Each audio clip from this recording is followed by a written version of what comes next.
Welcome. Take a deep breath. Let yourself settle in. You're about to journey back thousands of years, to a civilization that rose from the desert and thrived for longer than we can easily imagine. Ancient Egypt. Just saying those words conjures images of pyramids piercing the sky, golden masks, and mysteries written in symbols we're only beginning to fully understand. But tonight, as you rest, I want you to think about something even more profound than the monuments they left behind. The ancient Egyptians believed deeply in possibility. They looked at an endless desert and saw potential. They watched a river flow backward, from south to north, defying what seemed natural, and they saw not confusion but opportunity. They built a civilization that would outlast empires, kingdoms, and countless generations. For over 3,000 years, their culture persisted, adapted, and flourished. 3,000 years. Let that sink in as you close your eyes. From the time the first pyramids were built to the time Cleopatra walked the halls of Alexandria, more time passed than from Cleopatra's era to ours. The ancient Egyptians were ancient even to the ancient Romans. And what sustained them through all those centuries, through dynasties and pharaohs, through times of prosperity and challenge? Hope, vision, and the life-giving waters of a river that flowed like no other. So as we explore these facts together, let them remind you that great things can emerge from harsh conditions. That patience and observation can unlock the patterns of nature. That human ingenuity, when aligned with the rhythms of the world around us, can create something that echoes through millennia. Rest now. Let's begin. The ancient Egyptian civilization existed for over 3,000 years, making it one of the longest-lasting cultures in human history. 3,000 years.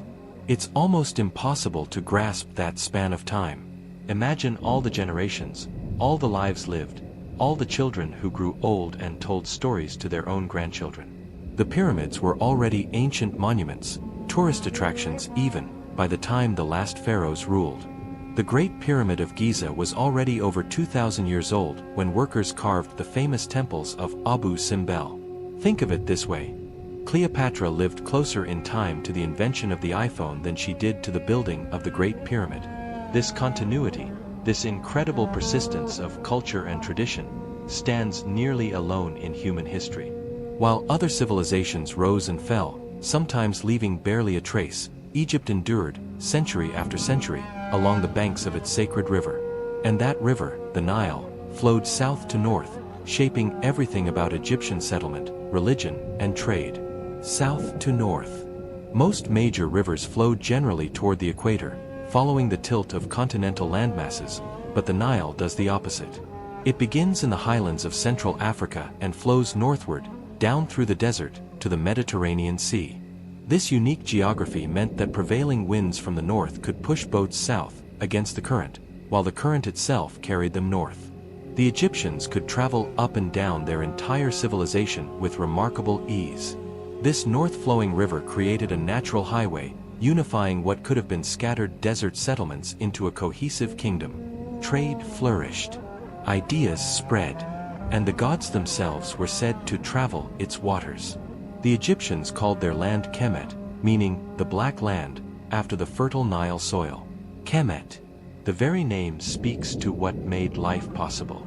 In a landscape dominated by red and yellow desert sands, the narrow strip along the Nile stood out dramatically, dark with rich, black soil. This wasn't just poetic imagery.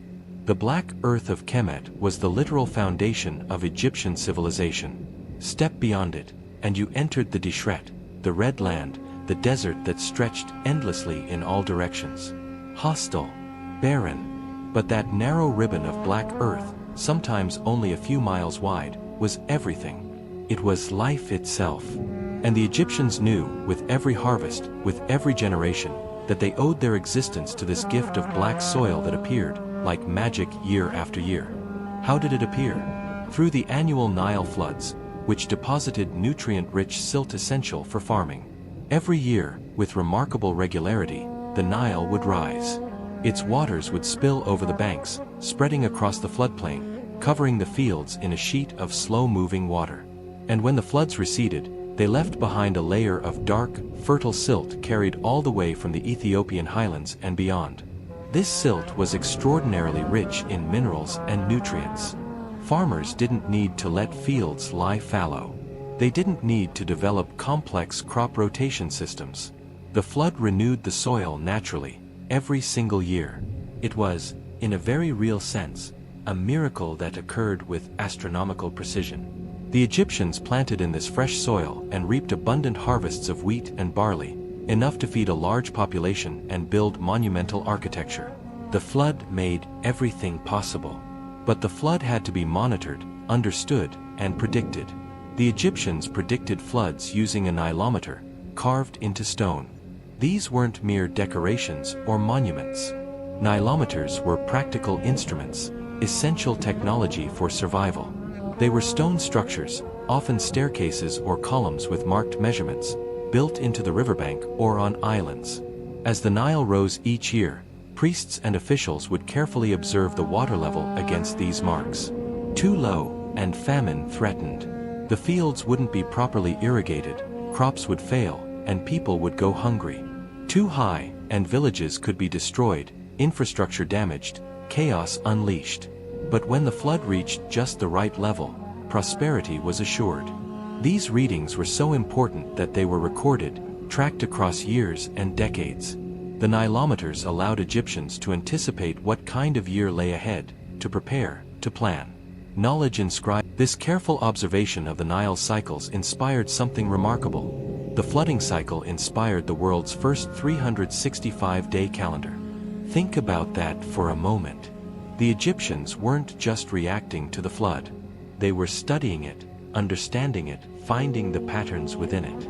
They noticed that the flood arrived with remarkable consistency, year after year. And in that consistency, they found a way to organize time itself. They divided the year into 3 seasons, each 4 months long. Ake, the flooding season, Parat, the growing season, and Shimu, the harvest season. 12 months of 30 days each, plus 5 extra days added at the end. 365 days. It wasn't perfect. The true solar year is slightly longer, but it was extraordinarily close, and it was functional. This calendar, born from watching water rise and fall, became one of Egypt's gifts to the world. Our modern calendar, with its 365 days and leap years, owes its basic structure to those ancient observers standing by the Nile, measuring, recording, and understanding. But they had help from the heavens. The rising of the star Sirius signaled the start of the new year. The Egyptians called this star Sopdet, and the Greeks later called it Sothis. Every year, after being hidden below the horizon for weeks, Sirius would reappear in the pre-dawn sky. This heliacal rising, as astronomers call it, occurred right around the time the Nile began to flood. It wasn't coincidence to the Egyptians. It was cosmic harmony. The heavens and the earth moving in synchrony, the goddess Sopdet announcing that the waters would soon rise, that renewal was coming. This moment was so significant that it marked the beginning of their new year. Imagine standing in the darkness before dawn, watching the eastern horizon, waiting for that brilliant point of light to emerge.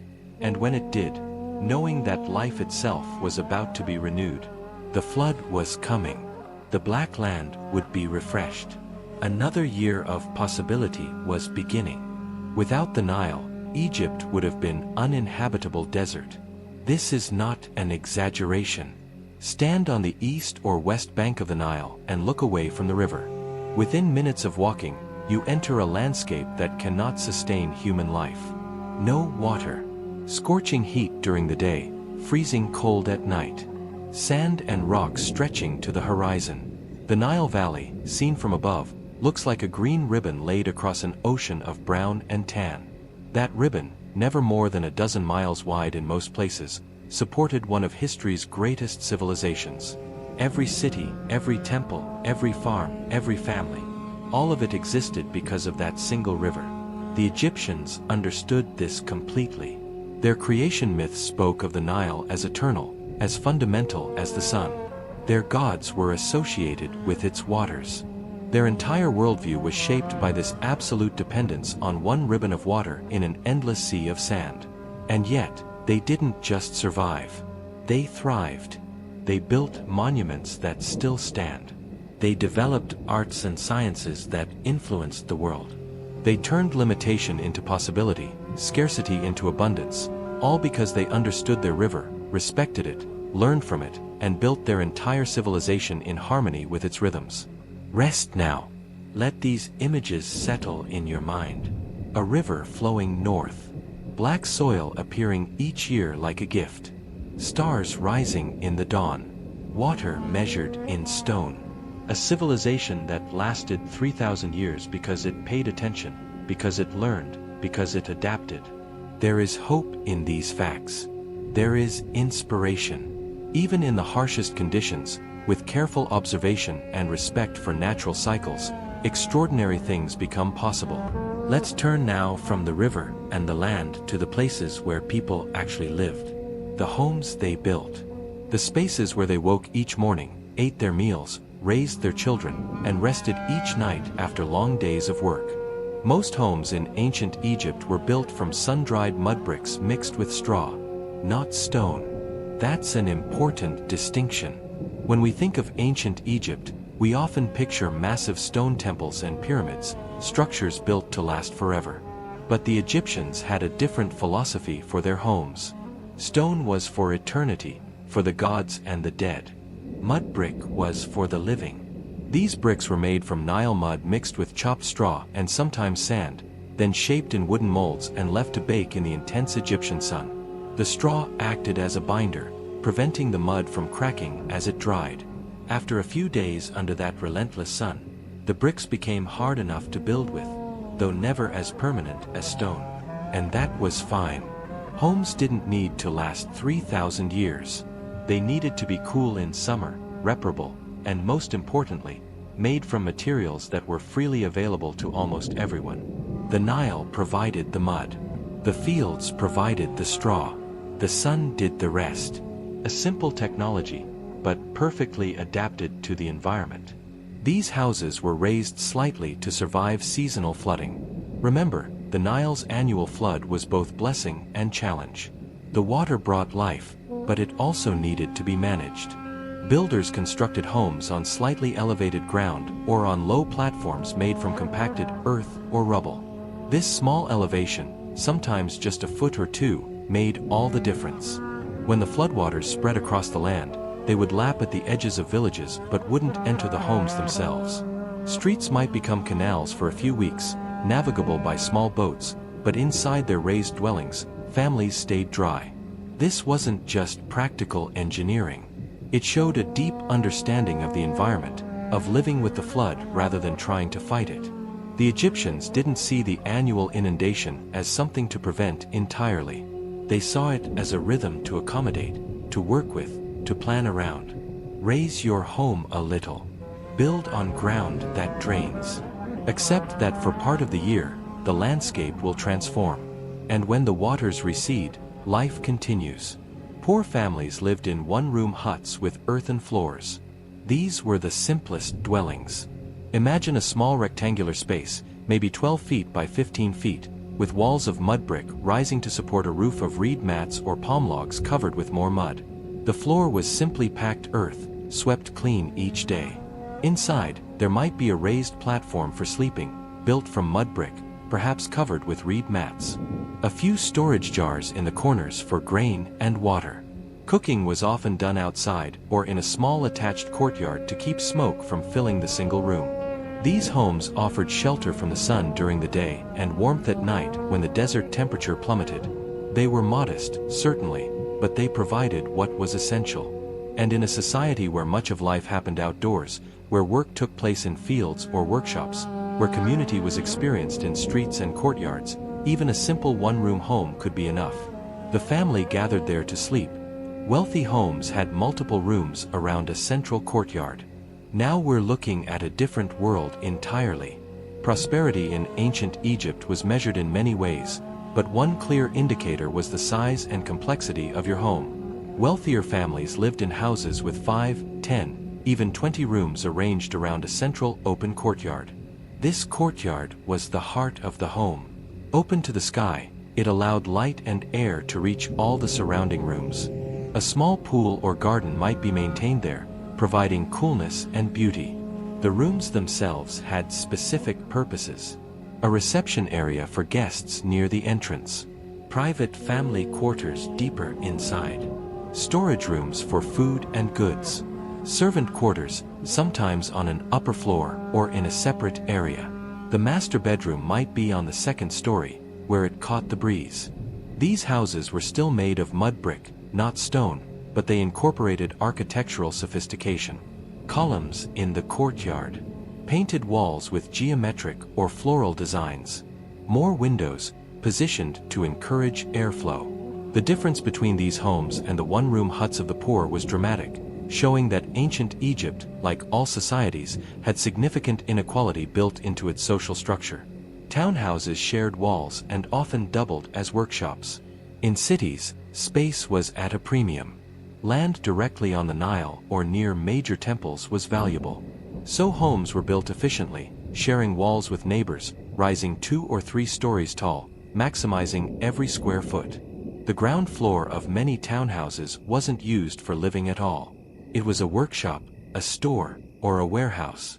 A potter might work on the ground floor, his wheel and kiln and drying racks taking up the space, while his family lived on the floors above. A weaver's ground floor might be filled with looms, the rhythmic clacking of the shuttle mixing with the sounds of children playing upstairs. A merchant might store goods on the ground level, conducting business from a room that opened directly onto the street, while keeping his family's private life elevated, literally, above the commerce. This integration of work and home was typical. The modern idea of separating where you live from where you work would have seemed strange to most Egyptians. Life was more integrated, more connected. The sounds and smells of your livelihood were part of your daily domestic experience. Pyramid workers lived in state-provided villages near construction sites. This is one of the most fascinating archaeological discoveries about ancient Egypt. For decades, people wondered how the pyramids were built, and some of the wildest theories involved slaves driven by whips. But excavations near the pyramids, particularly at Giza, revealed something different. Planned workers' villages. These weren't slave camps. They were state-sponsored communities built specifically to house the thousands of workers who constructed the pyramids. The houses were small but sturdy, arranged in neat rows, clearly planned by architects. Workers received rations of food and beer. They had access to medical care. We found healed broken bones, evidence of successful surgery. There were bakeries and breweries operating at industrial scale to feed the workforce. These workers were Egyptians fulfilling a labor obligation to the state, similar to taxes. They came for a season, worked hard, and returned home. Some were skilled craftsmen who worked year-round. The villages provided everything they needed: housing, food, community. It was organized, efficient, and it tells us something important. The pyramids weren't built by suffering slaves. They were built by a mobilized workforce, fed and housed by a state that could organize large-scale projects. The homes these workers lived in were modest, yes, but they were part of something larger, something that has echoed through history. Homes were designed for ventilation, not decoration. This is such a practical point, but it's worth pausing on. In a climate where summer temperatures regularly exceed 100 degrees Fahrenheit, cooling your home wasn't a luxury. It was survival. Egyptian architects understood something that modern builders in hot climates are rediscovering: thermal mass and airflow. The thick mud brick walls absorbed heat during the day and released it slowly at night, moderating temperature swings. Small, high windows allowed hot air to escape while minimizing the entry of direct sunlight. Courtyards created pressure differentials that encouraged breezes to flow through the house. Some homes had wind catchers, architectural features designed to catch prevailing north winds and direct them down into living spaces. Rooms were often oriented north-south to take advantage of these winds. Ceilings were high to allow hot air to rise away from the floor where people sat and slept. This wasn't accidental. Egyptian builders had generations of experience, accumulated knowledge about how to create comfortable interior spaces without electricity, without air conditioning, using nothing but clever design and local materials. The homes were plain inside, mostly whitewashed walls with minimal decoration, because the focus was on livability, on creating a refuge from the heat. Windows were small and often barred to keep out sand and heat. Picture these windows. Not the large glass panes we're used to, but narrow openings, sometimes just slits in the mud brick walls. Many were positioned high on the wall, near the ceiling, to let hot air escape and light enter while keeping the interior shaded. Some had wooden screens or bars across them, not primarily for security, though that was a benefit, but to keep out the sand that the desert wind carried constantly. Sand was an ever-present challenge. It seeped into everything. It accumulated in corners, in storage jars, in clothing. A strong windstorm could fill an unprotected room with a layer of fine dust in minutes. So windows were kept small, strategically placed, often covered with reed mats or wooden lattices that allowed air to flow while blocking the worst of the sand. In wealthier homes, these wooden screens might be carved with decorative patterns, showing that even practical features could become works of art. But the primary function was always practical: let light and air in, keep sand and excessive heat out. It was a delicate balance, maintained through careful architectural design. Stone gateways marked wealthy households. Here's where status became visible from the street. Most homes had simple entrances, just a doorway in the mud brick wall, perhaps with a wooden door. But wealthy families announced their status with impressive stone gateways. These weren't made from mud brick, which anyone could produce.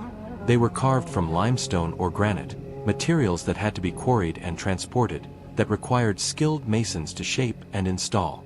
A stone gateway said something clear to anyone passing by: the people who live here have resources, connections, status.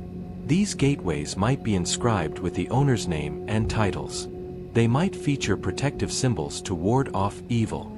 They made the transition from public street to private home feel significant, almost ceremonial.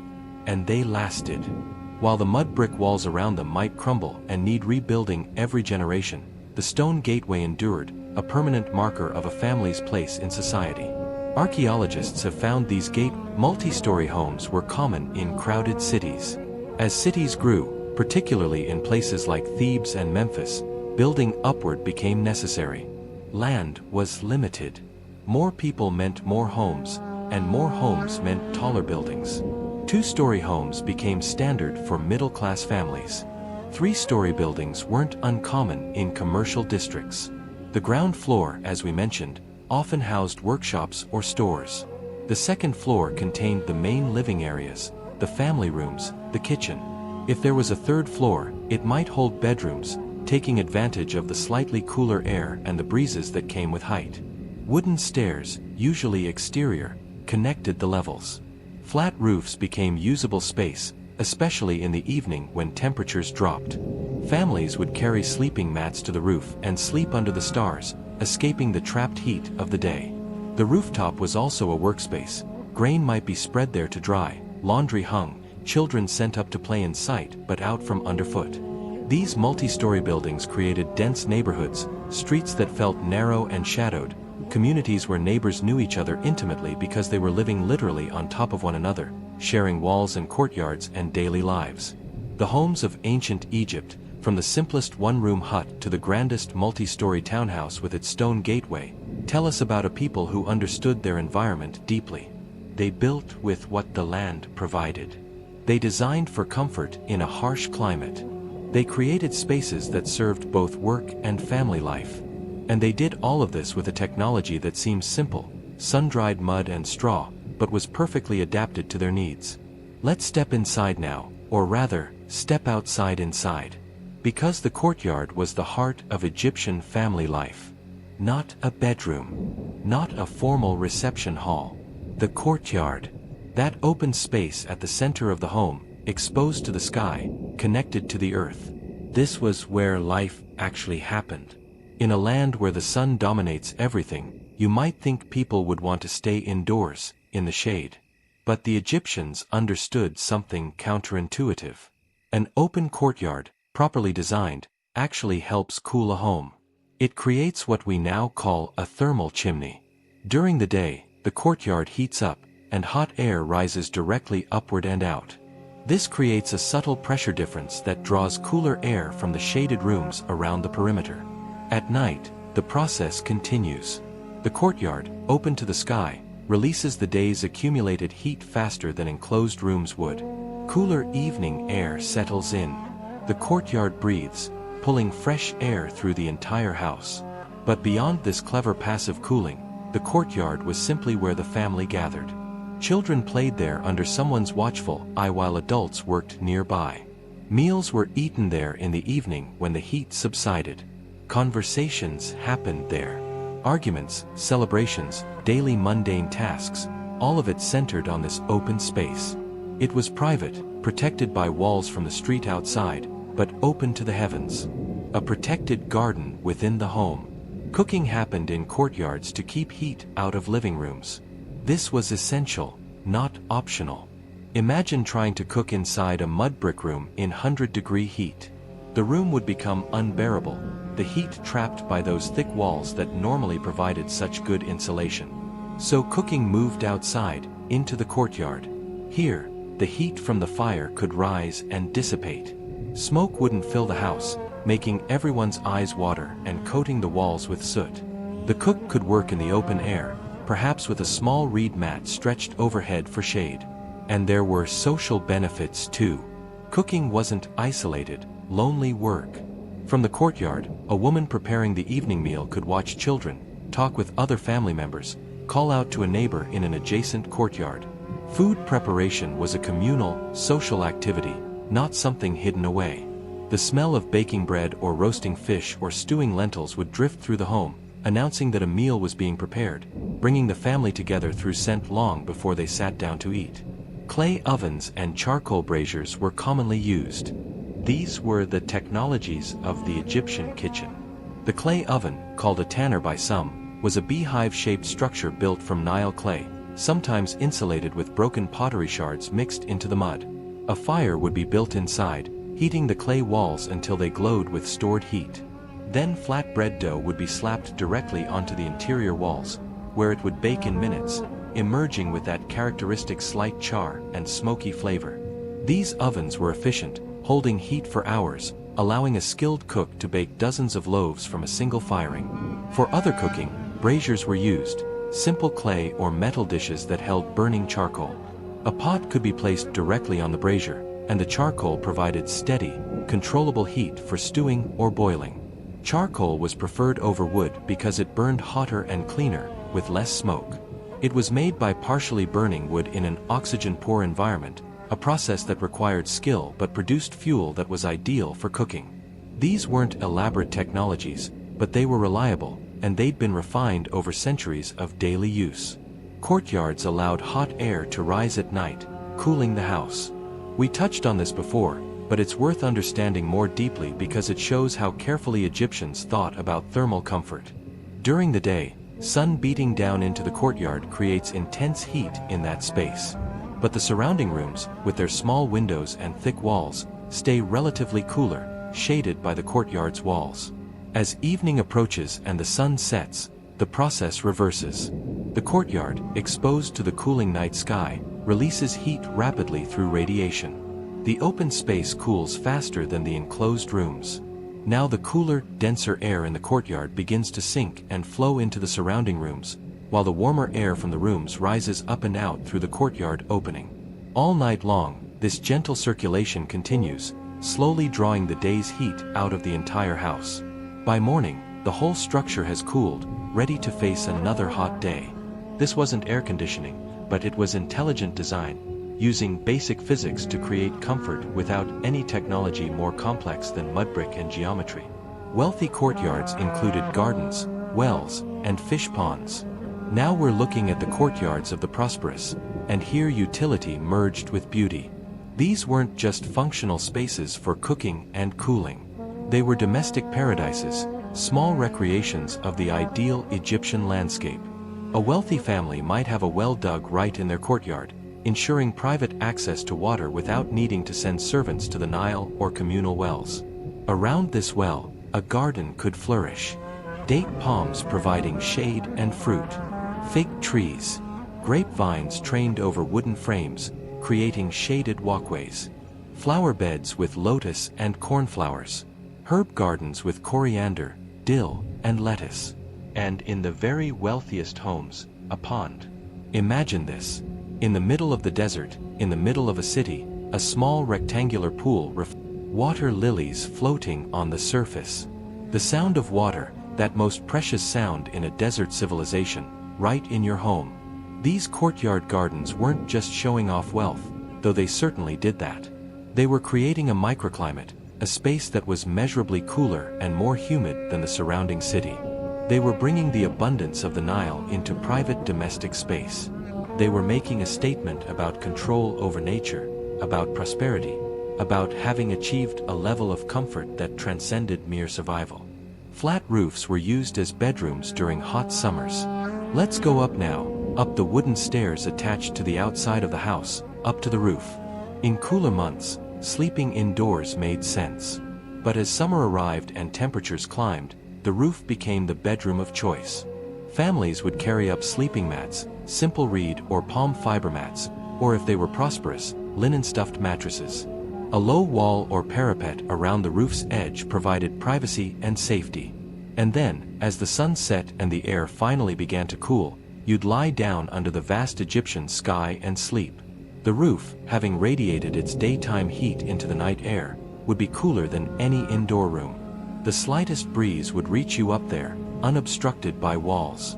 And the stars in the desert sky are extraordinary. Countless points of light in air so dry and clear that the Milky Way looks like a glowing river across the heavens. The Egyptians were accomplished astronomers partly because they spent so many nights sleeping under these stars, watching them, learning their patterns, telling stories about them. Roof sleeping wasn't just practical. It was transformative, connecting you directly to the cosmos that so dominated Egyptian religion and thought. Families dried grain and laundry on rooftops. The roof was working space, not just sleeping space. After harvest, grain needed to be fully dried before it could be stored safely. Spread it on the roof where sun and air could reach it from all sides, where mice and other pests were less likely to find it, and it would dry perfectly. Several times a day, someone would go up and turn it, ensuring even drying. Laundry, too, went to the roof. After washing clothes in the Nile or in a courtyard basin, they'd be carried up and spread out in the fierce sun. In Egypt's dry heat, cloth dried in minutes. The roof space multiplied the useful area of the house, providing workspace that didn't take up precious ground-level room. In a densely packed city where every square foot mattered, this was significant. The roofs became an elevated layer of the city, a second plane of domestic activity. And because houses were often similar heights, neighbors could easily call out to each other, could even step from one roof to an adjacent one if they were friendly. The rooftops created a kind of aerial neighborhood, visible to anyone looking down from a higher building but somewhat private from the streets below. Roofs doubled as workspaces for spinning and storage. Women would bring their drop spindles up to the roof in the afternoon. The spindle, a simple stick weighted at one end, would be set spinning with a twist of the fingers, drawing out fibers of flax or wool into thread through the spinner's skilled manipulation. The spindle would whirl, suspended in air, slowly descending as thread was created. When it reached the ground, the spinner would wind up the thread and start again. This work required attention but not intense concentration, so it was social. Several women might spin together, talking, watching children play below, their hands busy with work as old as civilization itself. The roof was also storage space. Jars of grain, sealed with clay, might be kept there. Bundles of reeds for repairs. Extra building materials. Tools. Anything that wouldn't be damaged by heat and that you didn't need immediate daily access to could go on the roof, freeing up the more accessible ground floor spaces for active use. The roof was attic, bedroom, workspace, and drying area all at once. Elite homes added shaded seating on rooftops. The wealthiest families went further. They constructed wooden frames and stretched awnings or reed matting over them, creating shaded seating areas on their roofs. Imagine this. You're a successful merchant or government official. Your day's work is done. You climb to your roof where servants have arranged cushions under a shaded canopy. From here, you can see over the walls of neighboring properties. You can watch the Nile in the distance, see boats passing. The evening breeze, unobstructed by buildings, reaches you. A servant brings beer and bread, perhaps some figs. You can hear the city around you, vendors calling out final sales before sunset, children's voices, the barking of dogs, the eternal sound of donkeys braying. But you're above it all, comfortable, literally elevated above the masses. This rooftop luxury was a status symbol, visible to anyone in a nearby tall building or temple. It said you had resources not just for survival or basic comfort, but for leisure, for beauty, for the simple pleasure of a shaded seat and a view. Roof sleeping helped avoid insects indoors. Here's a practical reason that probably mattered more to most Egyptians than astronomy or status. The Nile, that giver of life, also brought insects. Mosquitoes bred in standing water left by the floods. Flies were constant companions, drawn to food, to cooking areas, to anything organic. Indoors, especially on ground floors, insects could be overwhelming. They'd settle into walls, into corners, into stored grain. But on the roof, several meters above ground level, the insect pressure was much less. The breeze that reached the roof discouraged mosquitoes. There was nothing there to attract flies, no food, no moisture. It wasn't insect-free, certainly, but it was better. For families without elaborate mosquito netting or other protections, this mattered tremendously. The difference between a night of constant swatting and scratching versus a night of relatively peaceful sleep could determine your energy and mood the next day. So the roof became refuge not just from heat, but from the small torments that made indoor sleeping uncomfortable. As the sun set and the roof cooled, families would carry up their mats, knowing they'd sleep better up there under the stars than they would in any room below. The Egyptian home, from foundation to rooftop, was a carefully designed response to environmental challenges. Every feature we've discussed, the courtyard's thermal properties, the outdoor kitchens, the multifunctional roofs, emerged from generations of experience living in an extreme climate with limited resources. These weren't primitive dwellings. They were sophisticated solutions, creating comfort and livability through knowledge rather than technology, through design rather than energy consumption. Now let's think about who actually lived in these homes, these mud brick structures. With the average household included about 6 people. 6. Not just a nuclear family of parents and 2 children, as we might imagine today, but a more complex arrangement. Perhaps a couple with 4 children. Or a couple with 2 children plus a widowed grandmother. Or 2 adult brothers with their wives and young children, sharing the space. 6 people in a one-room dwelling meant intimacy that's hard for us to imagine. Every sound, every movement, every emotion visible and audible to everyone else. There was essentially no privacy as we understand it. You couldn't retreat to your own room when upset. You couldn't close a door and be alone. Life was communal by necessity. But in wealthier homes with multiple rooms, 6 people might spread out more comfortably. Parents in one room, children in another, perhaps a grandmother or elderly aunt in a third. Still, even in these larger homes, the family moved through shared spaces together, ate together in the courtyard, gathered together in the evenings. The household was the fundamental unit of Egyptian society, more important than the individual, and these 6 or so people formed an economic unit, a social unit, a religious unit, working together, worshipping together, surviving together. Extended families often shared small rooms. This sharing went beyond just numbers. It was about relationships, obligations, the web of kinship that defined your place in the world. An aging parent wouldn't be sent to live alone or with strangers. They'd move in with their adult children, contributing what they could, watching grandchildren, helping with food preparation, telling stories, passing on knowledge. A young married couple might live for years in the home of the husband's parents, only moving to their own dwelling when finances permitted or when inheritance provided them with property. Unmarried adult siblings might live together, pooling resources. An orphaned niece or nephew would be absorbed into a relative's household without question. This created complex dynamics. Multiple generations under one roof meant different perspectives, different needs, sometimes tensions. A grandmother who'd done things one way all her life might clash with a daughter-in-law's new ideas. Teenagers might chafe at the constant presence of watchful elders. But it also created stability, knowledge transfer, built-in childcare, and care for the elderly. No one faced the world alone. You were part of something larger than yourself, embedded in a network of relationships that provided support but also demanded obligation. Animals were sometimes kept inside homes. This sounds strange to us, but it made perfect sense in context. We're not talking about pets in the modern sense, though Egyptians did keep pets, dogs, cats, even monkeys in some wealthy households. We're talking about valuable livestock brought inside for protection. A family's wealth might be measured partly in animals: a cow, a few goats, some ducks or geese. These animals represented food, income, future security. Left outside at night, they could be stolen. They could wander off. They could be attacked by predators, jackals, hyenas, wild dogs. So at night, especially in rural areas, animals came inside. A goat might be tethered in a corner of the courtyard. Ducks and geese might be penned in a basket near the door. The family cow, if they were fortunate enough to own one, might stand in part of the ground floor during the night. Yes, this meant dealing with the smells and sounds and mess of livestock. But it also meant security. And in a strange way, it reinforced the connection between human and animal life that was so important in Egyptian thought. The gods themselves often appeared with animal heads or in animal form.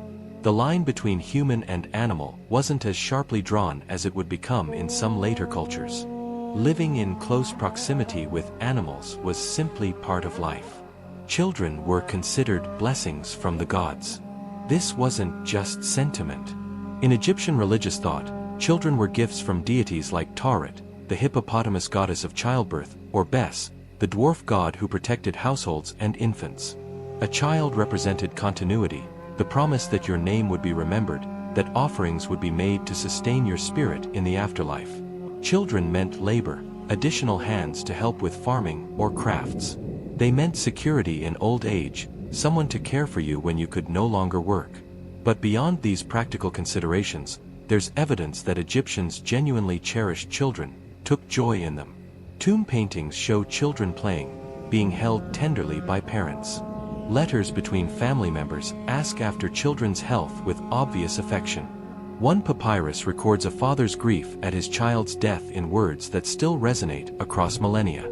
Children were blessings not just economically or socially, but emotionally. Their laughter in the courtyard, their questions, their gradual learning of adult skills, these were the textures of daily life that made a house feel like a home. Parents prayed for many children. In temples and household shrines, couples would make offerings and prayers requesting fertility. Clay figurines of Tauret were kept in homes as protective talismans and focal points for prayers. Women might visit healing temples, seeking divine intervention if conception didn't happen.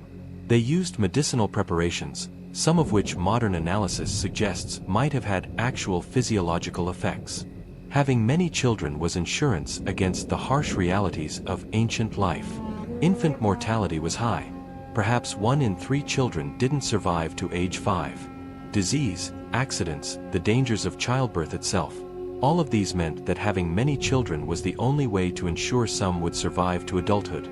A couple might have 6 children and feel blessed if 4 reached maturity. This wasn't cold calculation. It was the lived reality of a world without modern medicine, without antibiotics, without the safety we take for granted. So prayers for many children were really prayers for continuity, for the survival of the family line, for the comfort of knowing you wouldn't face old age alone. And when those prayers were answered, when a baby was born healthy, there was genuine celebration, genuine gratitude to the gods who had blessed the household. Children ran naked until puberty. In the Egyptian climate, clothing for small children was often impractical and unnecessary.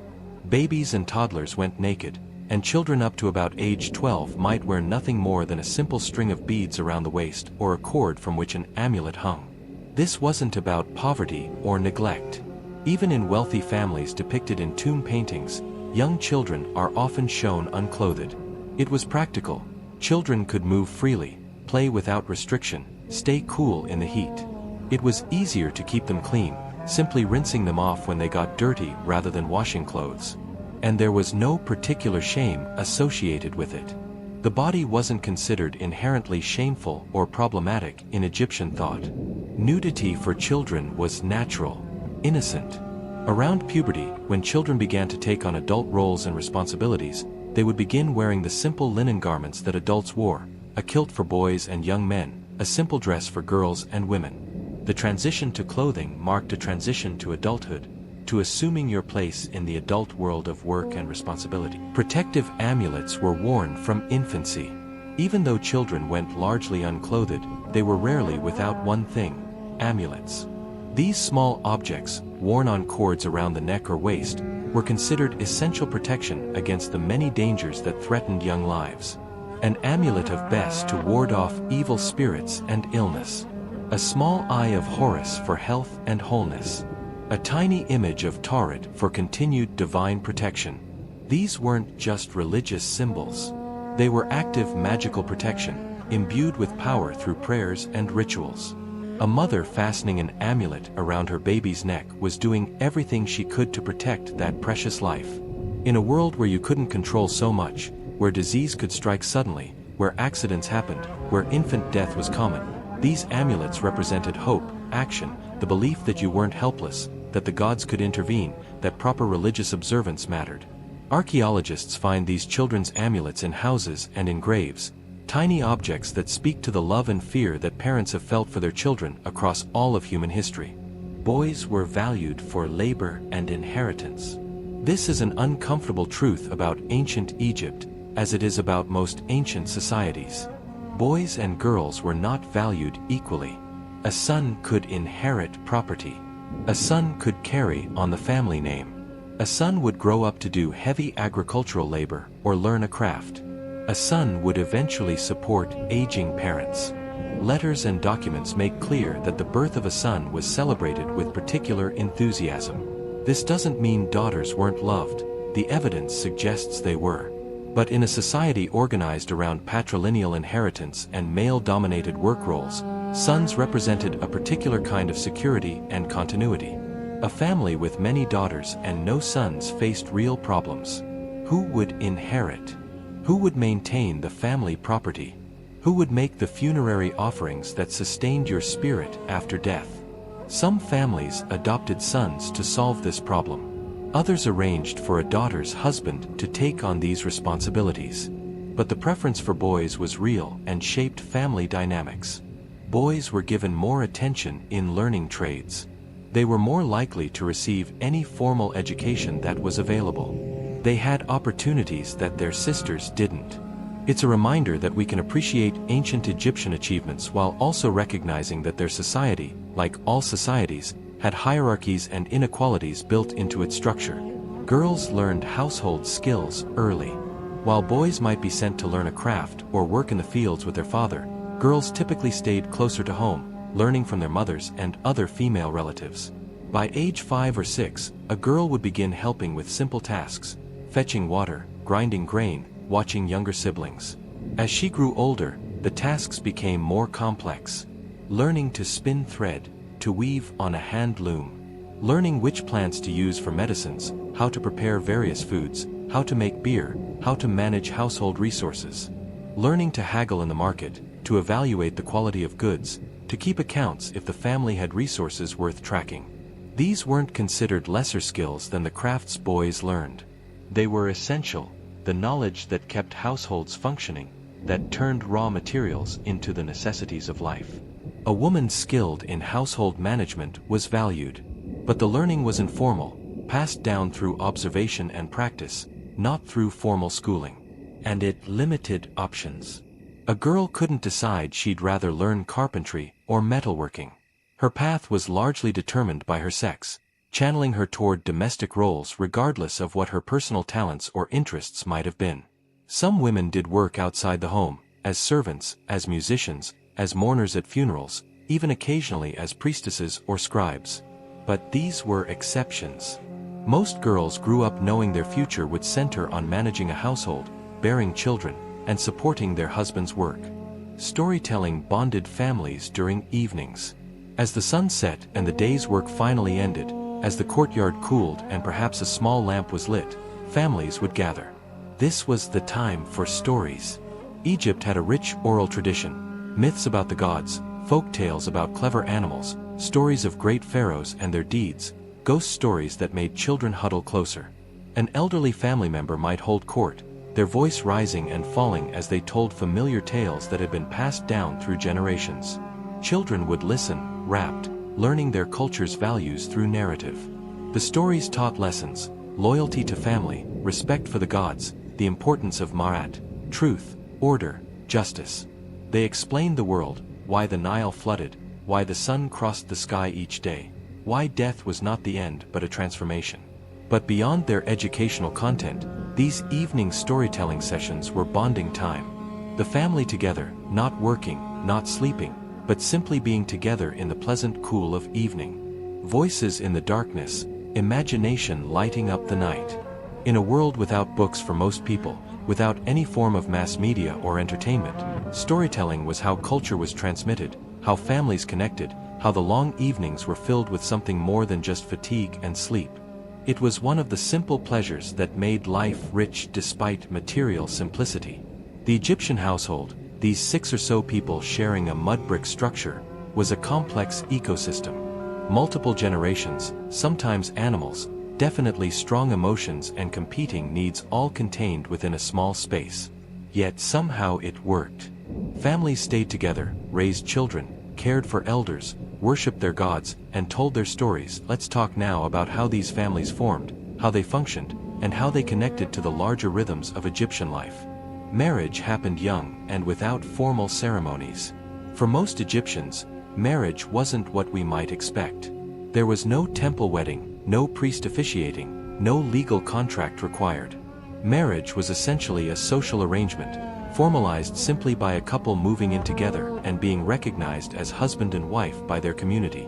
A girl might marry at 12 or 13, shortly after reaching puberty.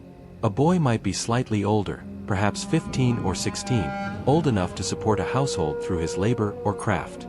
The families would likely discuss the arrangement. A father would want to ensure his daughter was going to a household that could support her.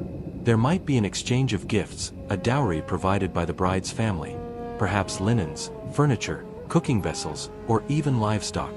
But the marriage itself was marked simply by the couple beginning to live together as husband and wife. This might happen in the groom's family home, the couple sharing space with his parents until they could establish their own household. Or if the bride's family had more resources or space, the couple might live there. It was practical, straightforward, focused on the economic and social reality of creating a new household unit rather than on elaborate ceremony. The community knew. Love poems show marriages could be affectionate. We have papyri preserving Egyptian love poetry, and they're remarkable. One poem has a young man declaring that his beloved's voice is sweeter than any bird song, that seeing her makes his heart race, that he'd swim the Nile to reach her even if it were full of crocodiles.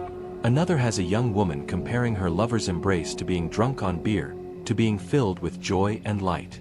These aren't poems about arranged marriages seen as mere duty. These are poems about desire, affection, genuine romantic feeling. Now, we can't know how typical this was. Poetry tends toward the romantic by nature. But the very existence of this genre tells us something important. Egyptians understood romantic love, valued it, celebrated it. Many marriages were certainly pragmatic arrangements, especially among the wealthy where property and political alliances mattered. But there's evidence that even in arranged marriages, affection could develop. Tomb paintings sometimes show couples holding hands, embracing, with genuine tenderness in their poses. Letters between spouses who are separated express longing and care. The ideal Egyptian marriage seems to have included both practical partnership and emotional connection, both working together to maintain the household and enjoying each other's company.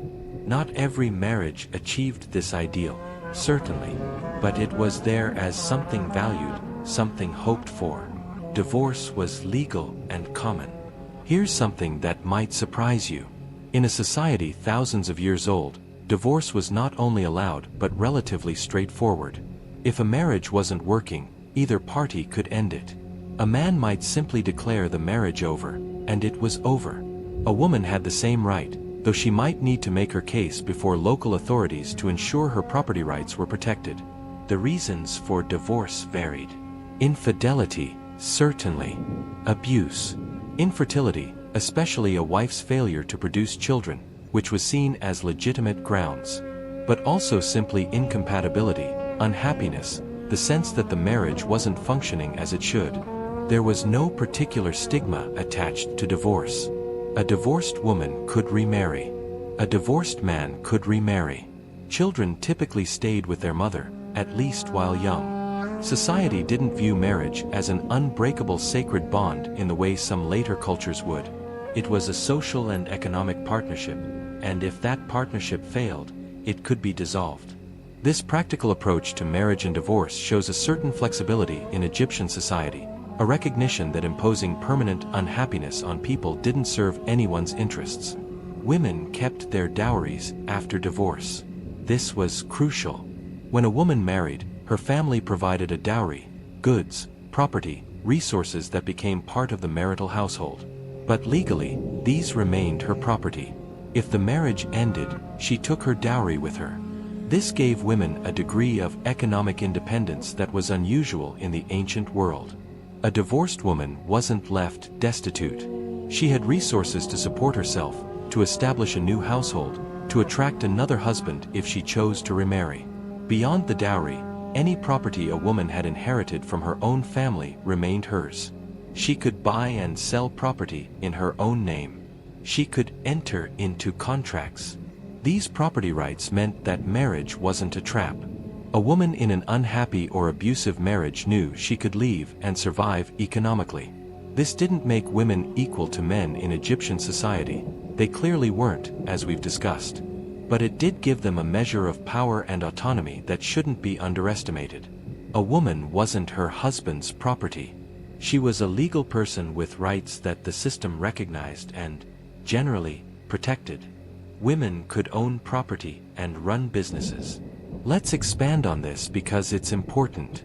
We have records of women owning houses, fields, slaves. We have records of women engaging in trade, running shops, managing estates.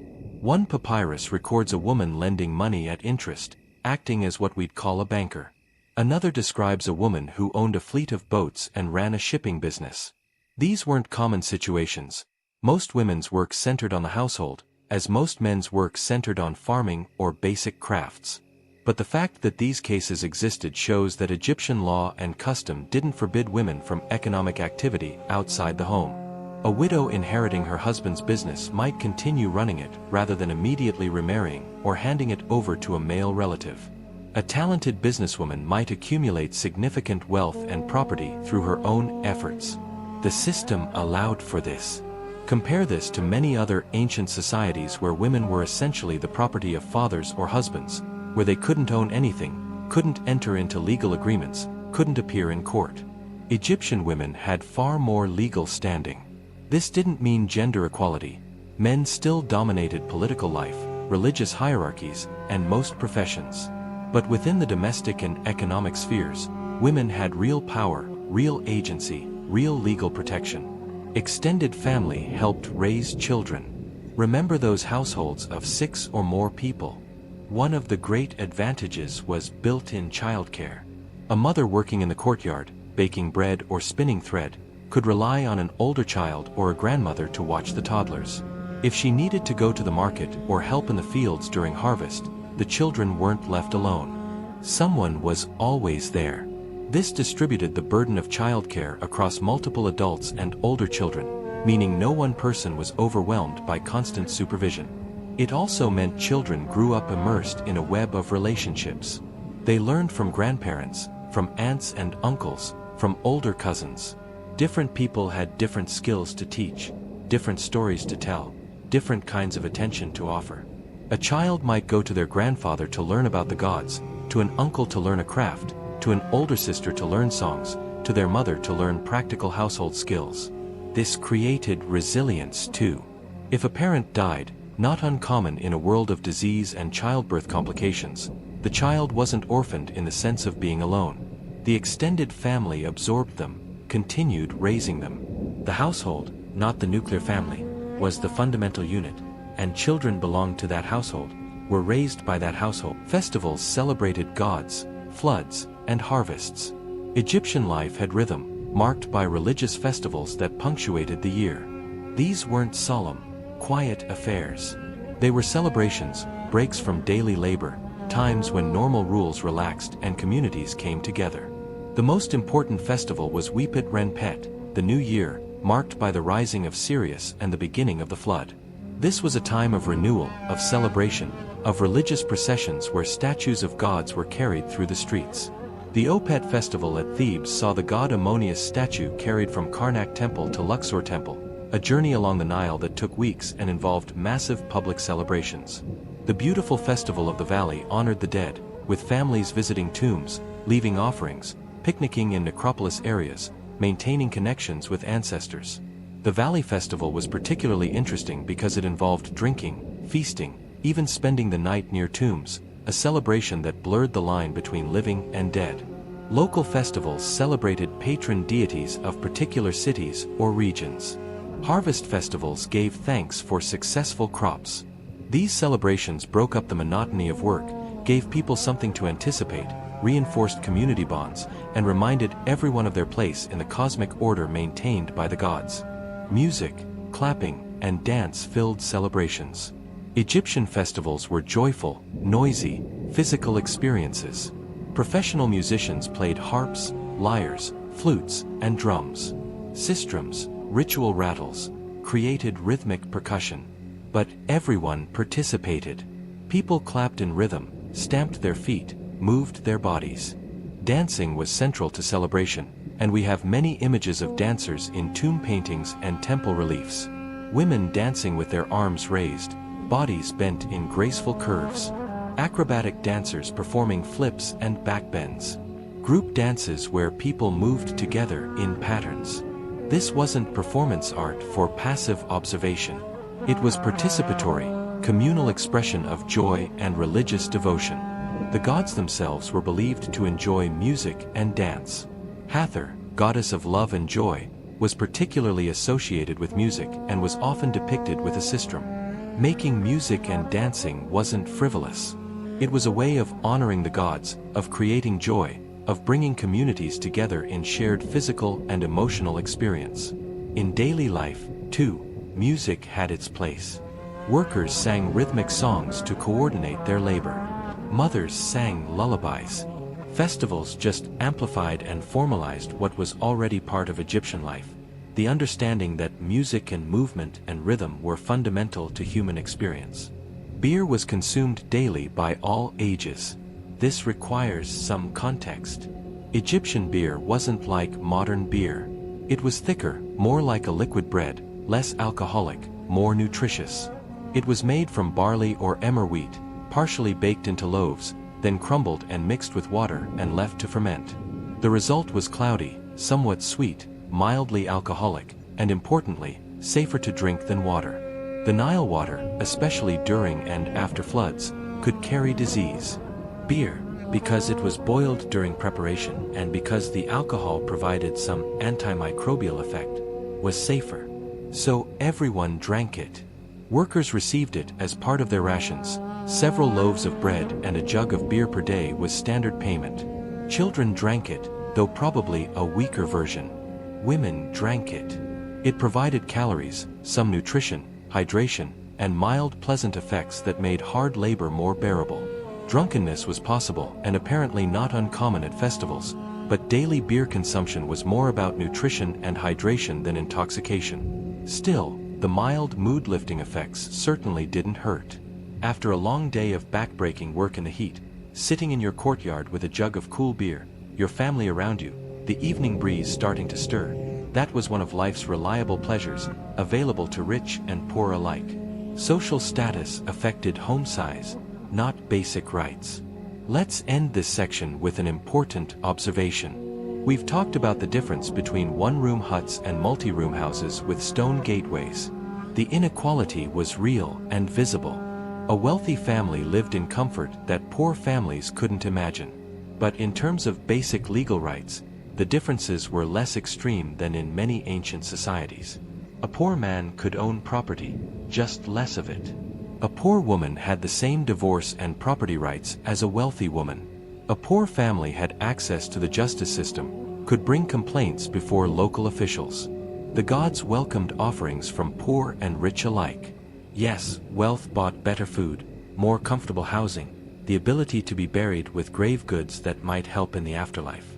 But it didn't buy fundamentally different legal status in the way that ancient class systems in some societies created unbridgeable gulfs.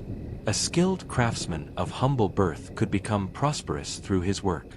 Social mobility was possible, though certainly not easy. And perhaps most importantly, everyone participated in the same cultural and religious life. The festivals that celebrated the gods and marked the year's rhythms belonged to everyone. The same gods protected rich and poor. The same afterlife awaited those who lived according to Marat. Inequality existed, yes, but within a framework that recognized certain basic commonalities of Egyptian identity and citizenship. Your house might be small and plain, but you were still Egyptian, still part of the civilization that had endured for thousands of years along the banks of the eternal Nile. Let's talk now about what people ate, how they worked, and the skills that kept Egyptian civilization functioning day after day. Bread and beer were dietary staples. If you could understand just 2 words to grasp Egyptian diet, they would be bread and beer. These weren't occasional foods. They were the foundation of every meal, for every person, every single day. Bread was life itself. The Egyptian word for bread, ta, was sometimes used to mean food in general. When tomb inscriptions listed offerings for the dead, they began with bread and beer, the essential sustenance needed in the afterlife just as in life. Most families baked bread daily. The process was labor-intensive. Grain had to be ground into flour using a saddle quern, a flat stone base and a smaller stone rubbed back and forth across it. This was usually women's work, done kneeling, rocking forward and back, arms and shoulders straining, grinding and grinding until the grain became flour. The flour often contained grit from the grinding stones, which is why Egyptian mummies show such worn-down teeth. They'd spent a lifetime eating bread that slowly abraded their tooth enamel. The flour was mixed with water, sometimes with a bit of saved fermented dough from the previous batch to help it rise, then shaped and baked in those clay ovens we discussed earlier. The bread might be flat like pita or shaped into rounds or cones. It might be plain or sweetened with honey or dates. But in whatever form, it appeared at every meal. Beer was thick and nutritious. We touched on this before, but let's understand it more deeply. Egyptian beer, called henket, was almost a food in liquid form. The brewing process started with barley or emmer wheat, partially baked into coarse loaves. These loaves were then crumbled into large jars, mixed with water, and sometimes dates were added for sweetness and additional fermentation. The mixture was left to ferment for a few days.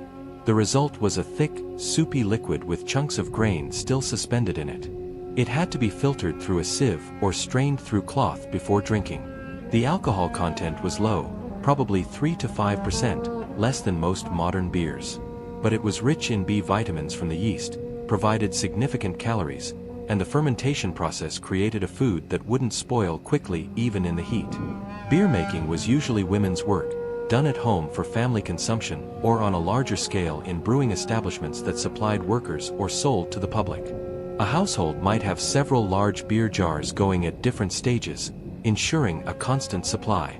The beer was drunk fresh, within a few days of brewing. After that, it would turn sour and vinegary. Though even sour beer had uses, it could be mixed with other ingredients for flavor or medicinal preparations. But fresh beer, slightly sweet, mildly alcoholic, filling and nutritious, this was what sustained Egyptian workers through long days of labor under the burning sun. Workers were paid in bread and beer. This is such a concrete detail, and it tells us so much about the Egyptian economy. Money, as we know, it didn't exist for most of Egyptian history. There were no coins until very late in the civilization. Instead, the economy ran on barter and on rations. If you worked for the state, on a pyramid, in a quarry, in a temple workshop, you were paid in the essentials of life. A typical worker's daily ration might be 10 loaves of bread and 2 jugs of beer. Skilled workers received more. Supervisors received more still. Additional rations might include onions, fish, oil for lamps and cooking. These rations were calculated precisely, recorded by scribes, distributed reliably. This system meant that large numbers of workers could be mobilized for state projects. You didn't need to have wealth to participate in building a pyramid. The state would feed you. Your family could survive on the rations you brought home.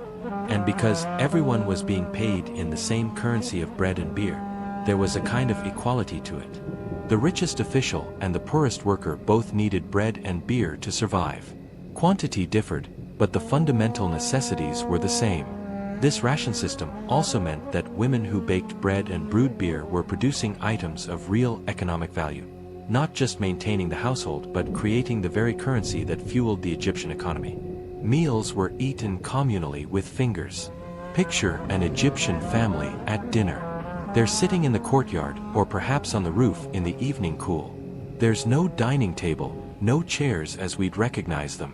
They might sit on low stools or on reed mats on the ground. Food is placed on low offering stands or simply on clean mats. There are no forks, no knives, no spoons at the table. You eat with your fingers, tearing bread to scoop up other foods, using bread as your utensil. This communal eating from shared dishes reinforced family bonds. Everyone reached into the same bowl of lentil stew, the same plate of onions, the same dish of fish if there was fish that day. Food was shared, literally. There was no notion of individual portions, of "this plate is mine." The meal was communal property, and you took what you needed while being aware of others' needs too. Before eating, and frequently during the meal, you'd pour water over your hands from a small jug, washing away the dust and grime of the day, keeping your hands clean for eating. After the meal, more hand washing, and probably a drink of beer to finish. The whole experience was social, tactile, intimate. You couldn't eat alone easily even if you wanted to.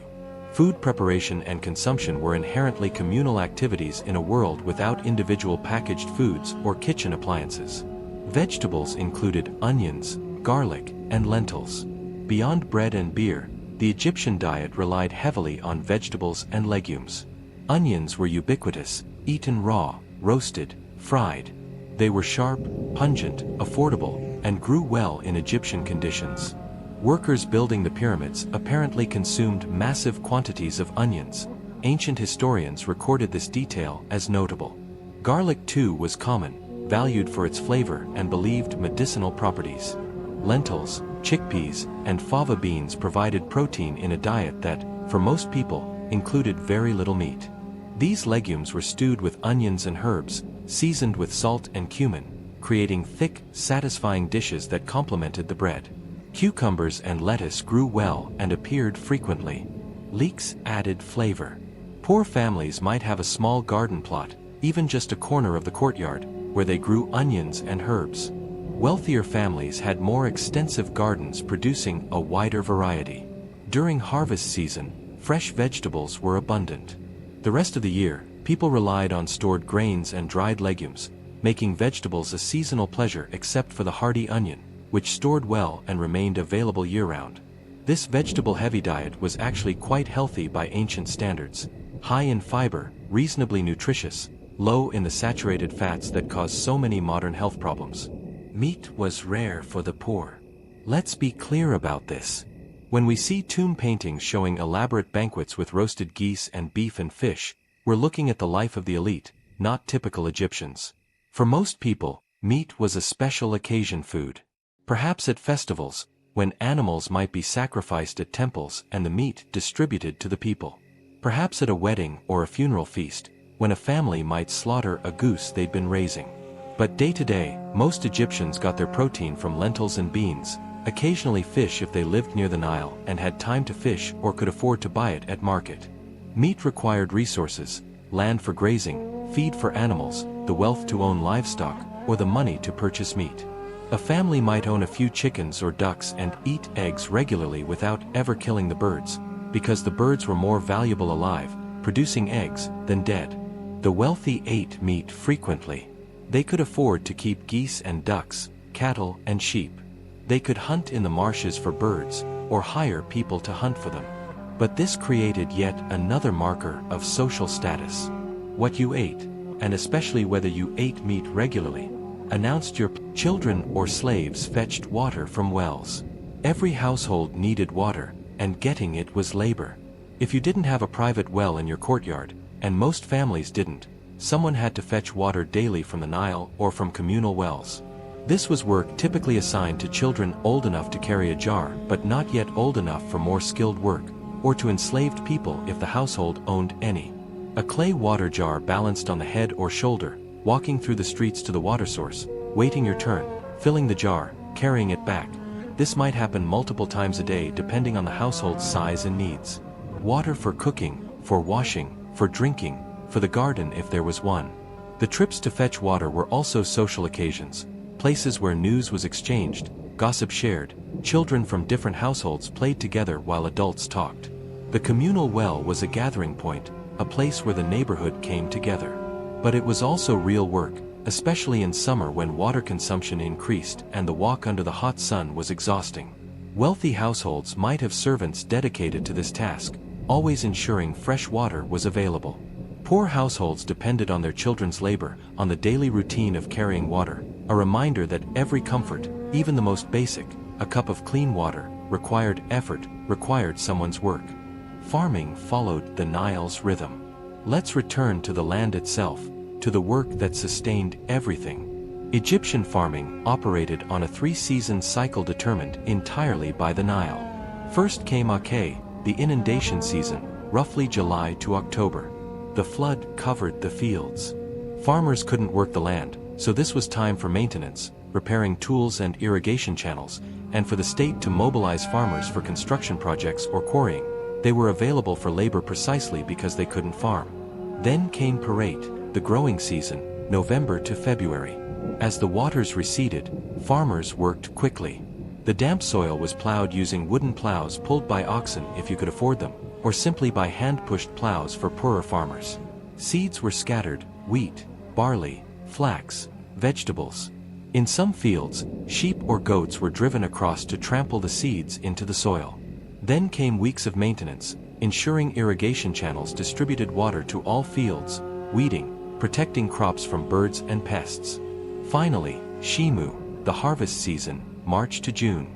This was intense labor. Crops had to be cut with sickles, gathered, threshed, winnowed, stored, all before the heat became too extreme and before the next flood arrived. Teams of workers would move through fields, cutting grain, singing work songs to coordinate their rhythms. The harvested grain was beaten or trampled to separate seeds from stalks, then tossed in the air so wind could blow away the chaff. The grain was measured, recorded by scribes, taxed by the state, and stored in granaries. This cycle repeated, year after year, generation after generation, for 3,000 years. The Nile rose, the Nile fell, and Egyptians planted and harvested, their entire existence paced by the river's eternal rhythm. Scribes held powerful administrative roles. Not everyone farmed. Some learned a skill that elevated them above physical labor: literacy. Scribes could read and write hieratic, the cursive script used for everyday documents. This skill required years of training, usually starting in childhood, memorizing hundreds of signs, practicing on broken pottery shards and scraps of limestone before being trusted with precious papyrus. But once trained, a scribe had access to power. Scribes recorded tax assessments, calculated rations, kept track of grain stores, recorded legal proceedings, copied religious texts, maintained temple accounts, wrote letters for officials. All administration required writing, and writing required scribes. A scribe might start as a young man recording grain deliveries at a warehouse and end his career as a high official overseeing entire provincial administrations. Scribes often depicted themselves in art sitting cross-legged with a papyrus scroll stretched across their lap, a palette with red and black ink at hand. They were proud of their status. They were freed from hard physical labor. They worked with their minds, not their backs. One surviving text, probably used for teaching, has a scribe listing all the hardships of other professions: the farmer bent by labor, the soldier facing danger, the craftsman covered in dust, before concluding that the scribe's profession is the best of all. There's obvious bias there, but also truth. Knowledge was power, literacy was rare, and those who possessed it had access to opportunities that illiterate workers simply didn't. Craftsmen produced jewelry, furniture, and tools. Egyptian civilization required skilled hands. Carpenters shaped wood into furniture, boats, coffins, using copper and later bronze tools with remarkable precision. They joined pieces with careful mortise and tenon joints, with dowels, creating furniture that has survived millennia. Jewelers worked with gold, silver, semi-precious stones, creating intricate necklaces, rings, bracelets, using techniques like granulation and cloisonné that required extraordinary skill. Metalworkers smelted copper or cast bronze, hammered sheets of metal into tools and weapons and decorative objects. Potters formed countless vessels on wheels, standardizing sizes for specific uses: bread molds, beer jars, storage amphorae, fine serving dishes.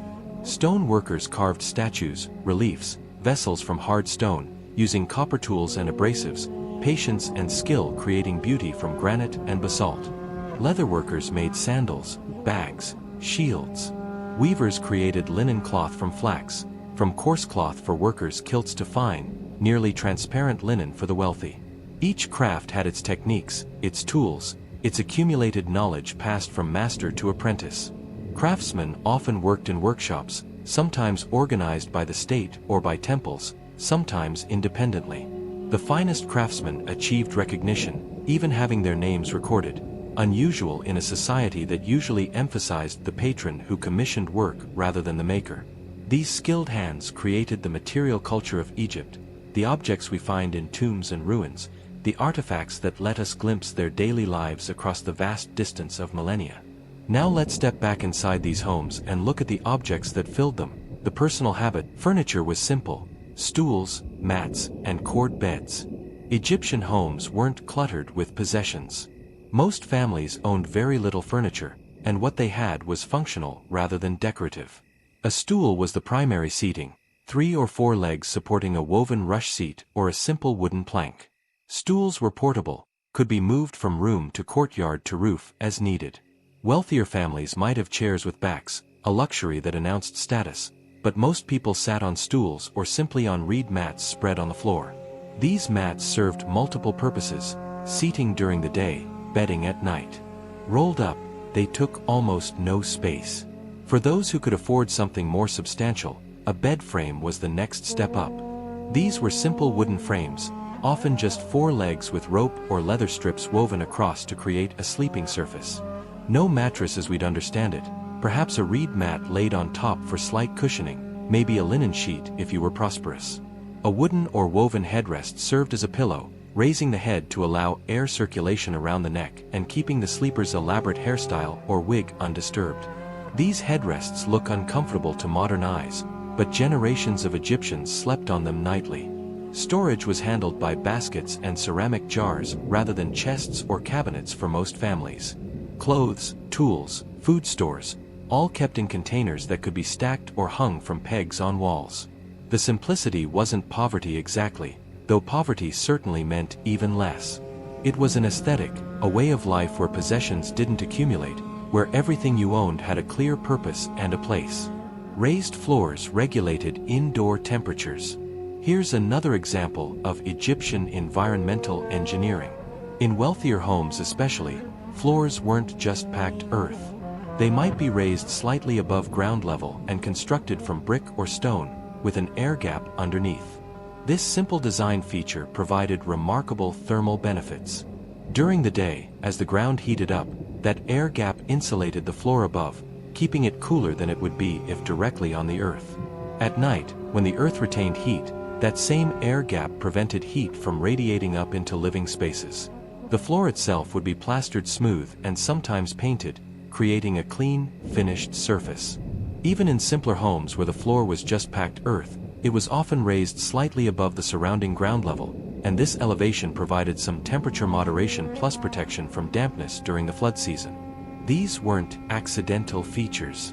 They represented accumulated knowledge, generations of experience understanding how heat moved through structures, how to create comfort through design rather than through energy expenditure. The Egyptians couldn't control the climate, but they could and did design their living spaces to moderate its effects, creating environments that were bearable even during the most extreme heat. Oil lamps lit interiors at night. Once the sun set, Egyptian homes became dark. The small windows that kept out heat during the day now kept out what little ambient light the moon and stars provided. So artificial light was necessary, and it came from oil lamps. These were simple devices, a small bowl, usually ceramic, filled with oil, with a wick made from twisted flax or papyrus fiber protruding from a spout or notch. The oil was typically castor oil or sesame oil, relatively inexpensive and available.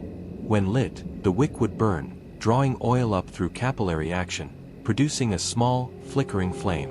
The light was dim by our standards, barely enough to illuminate a small area, certainly not enough to read by unless you held the text very close. Multiple lamps might be needed in a larger room, and in wealthy households, elaborate lampstands held several lamps at once. The light was warm, golden, casting dancing shadows. It was also smoky. These lamps produced soot that gradually blackened ceilings and walls. The smell of burning oil would have been a constant companion to evening activities. Lamps required maintenance. Wicks needed trimming, oil replenishing. They were a minor expense but a necessary one. Without them, evening hours would be spent in darkness, limiting productive work and social activity. With them, families could extend their day, could eat together after sunset, could tell stories, could do handwork by lamplight if needed. The lamp, that simple bowl of oil with its tiny flame, was the technology that reclaimed the night from complete darkness. Wealthy homes had mirrors and perfume jars. Now we're moving into luxury items, possessions that announced status and allowed for personal grooming that went beyond mere cleanliness. Mirrors weren't glass as we know them, they were polished metal, usually bronze or copper, carefully worked and buffed until they reflected an image.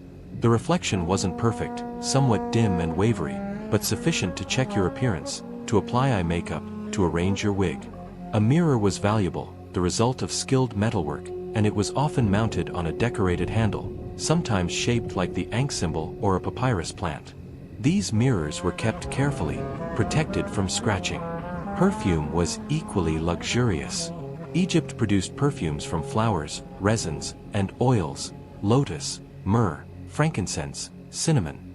These weren't liquid perfumes as we know them but rather scented oils and solid unguents, thick pastes that were rubbed onto skin. They served multiple purposes: masking body odor in a hot climate where bathing wasn't always convenient, moisturizing skin dried out by sun and heat, and signaling wealth and refinement.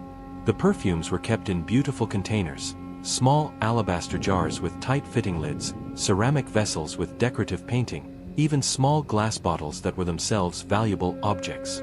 A woman's perfume collection was a prized possession, and tomb inventories carefully listed these items. The scents themselves connected users to religious practice. Many of the same substances were burned as incense in temples, so wearing perfume carried spiritual associations, surrounding yourself with fragrances pleasing to the gods. Toilets were stone or wooden seats over sand pots. Let's talk about the practicalities of waste management. Most Egyptian homes didn't have elaborate plumbing. The toilet, when there was a dedicated one, was usually in a small room or alcove, featuring a wooden or limestone seat with a hole cut in it. Beneath this seat sat a pottery bowl or container filled with sand. You'd use it as needed, and the sand would help absorb liquid and control odor. Periodically, this container would be emptied, carried out and disposed of away from living areas. In the poorest households, there might not be a dedicated toilet at all. People simply went outside the settlement, into the desert edge or into fields. But in cities and in more prosperous households, some kind of contained system was preferred for convenience and cleanliness. A few elite homes, especially in later periods, had more sophisticated arrangements with channels that carried waste away, primitive versions of sewers. But these were rare. Most Egyptians dealt with waste in this simple way: a seat, a sand-filled pot, regular emptying. It wasn't pleasant, but it was functional. It kept waste contained and separated from living spaces, and when combined with regular disposal, it was reasonably hygienic by ancient standards. Waste was often used as garden fertilizer. The practical Egyptians wasted nothing, including waste itself. Human and animal excrement, when composted or aged, makes excellent fertilizer. It returns nutrients to the soil, improving plant growth. So the contents of those sandpots, along with animal manure, would often be spread on garden plots and fields. This closed a nutrient cycle, turning waste into productivity.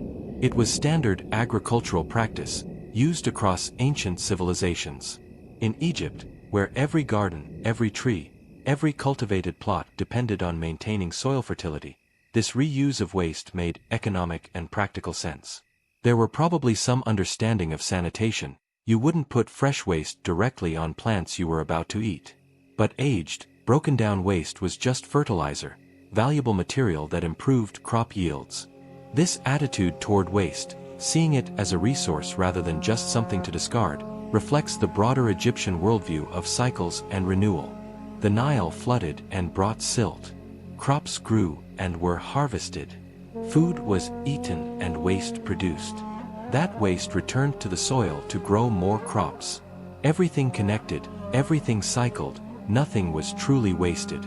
It was a sustainable approach, born of necessity perhaps, but also of a fundamental understanding that all things were interconnected. Egyptians shaved their heads for hygiene. Here's a practice that might seem extreme but made perfect sense in context. Many Egyptians, both men and women, shaved their heads completely. The wealthy definitely did this. Children always did. The practical reasons were compelling. First, lice. These parasites thrived in hair, spreading easily in a society where people lived in close quarters and shared sleeping spaces. A shaved head eliminated this problem entirely. No hair meant no place for lice to live and breed. Second, heat and cleanliness. A shaved head was cooler in the intense Egyptian heat. It could be washed easily, completely, keeping you cleaner than you could manage with a full head of hair. Sweat, dust, the constant grit that the desert wind carried, all of these would accumulate in hair, making it difficult to maintain cleanliness. Without hair, you simply poured water over your head, perhaps rubbed with a little natron salt for cleansing, and you were clean. The practice was so common that it became a cultural norm, an aesthetic preference. A shaved head, smooth and clean, was seen as civilized, refined, the mark of someone who maintained proper hygiene. Body hair, too, was often removed, though this was more common among the wealthy who had time for such grooming. Men might keep facial hair or shave, depending on personal preference and fashion of their era, but the shaved head was nearly universal among those who could afford the grooming tools and time. Wigs were worn to prevent lice. So if everyone shaved their heads, what about all those elaborate hairstyles we see in Egyptian art? Those were wigs. Made from human hair, sometimes mixed with plant fibers or sheep's wool, Egyptian wigs ranged from simple to extremely elaborate. A basic wig might be short, practical, just enough to cover the head. More elaborate versions had long braids, complex arrangements of curls, decorative additions like beads or gold ornaments woven in. The wealthy owned multiple wigs for different occasions, a simple one for daily wear, more elaborate ones for festivals or formal events. The beauty of wigs was that they provided the aesthetic and social benefits of hair, covering the head, which was considered proper in public, signaling status through elaborate styling, without the hygienic problems of natural hair.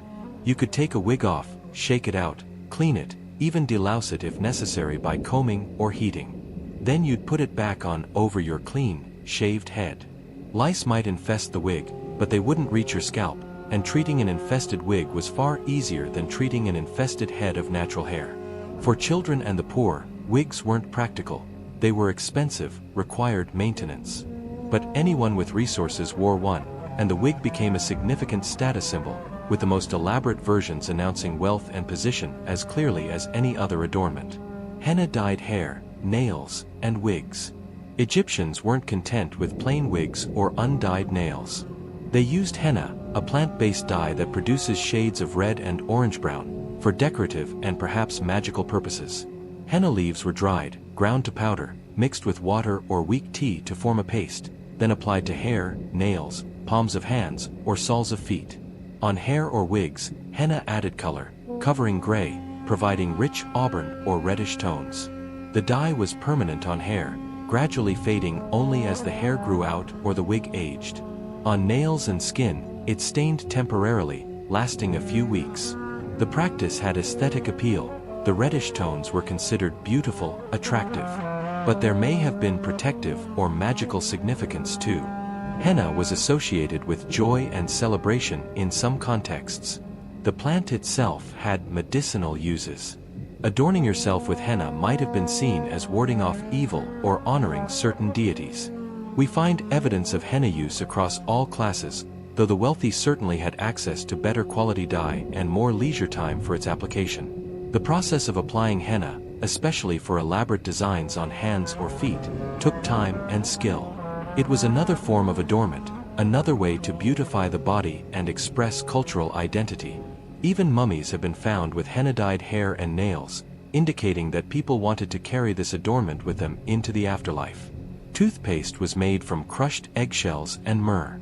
Dental hygiene mattered to the Egyptians, though their teeth still suffered terribly from the grit in their bread and the wear of a grain-heavy diet. But they did what they could. One recipe for tooth powder that survived includes crushed eggshells for mild abrasive, myrrh resin for its antimicrobial properties and pleasant scent, and various other ingredients that varied by recipe. Perhaps powdered pumice, ashes from burned plant matter, even small amounts of crushed rock salt. This powder would be mixed to a paste with a little water or oil, then applied to teeth using your finger or a frayed twig that served as a primitive brush. You'd rub the paste over your teeth, scrubbing, then rinse with water. The eggshells provided calcium and a gentle scrubbing action that could remove some surface staining and food debris. The myrrh added antibacterial effects and freshened breath. Was it effective? By modern standards, barely. But it was better than nothing, and it shows awareness that oral hygiene mattered. Bad breath was considered offensive and unpleasant.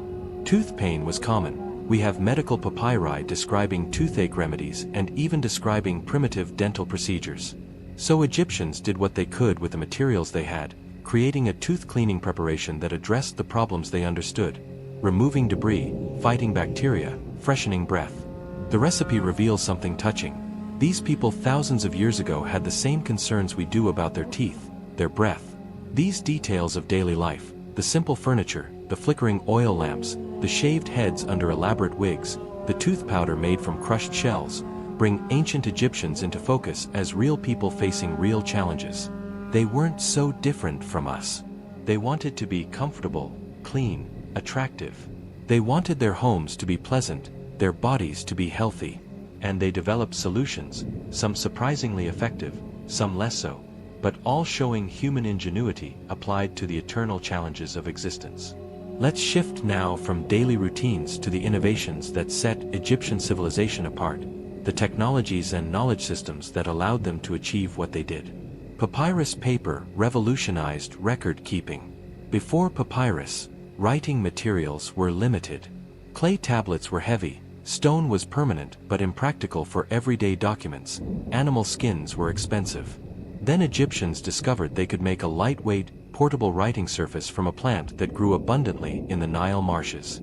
The papyrus plant, with its tall triangular stems, was harvested and processed in a careful sequence. The outer rind was stripped away, revealing the white pith inside. This pith was cut into thin strips, which were laid side by side on a flat surface. Another layer of strips was placed perpendicular on top.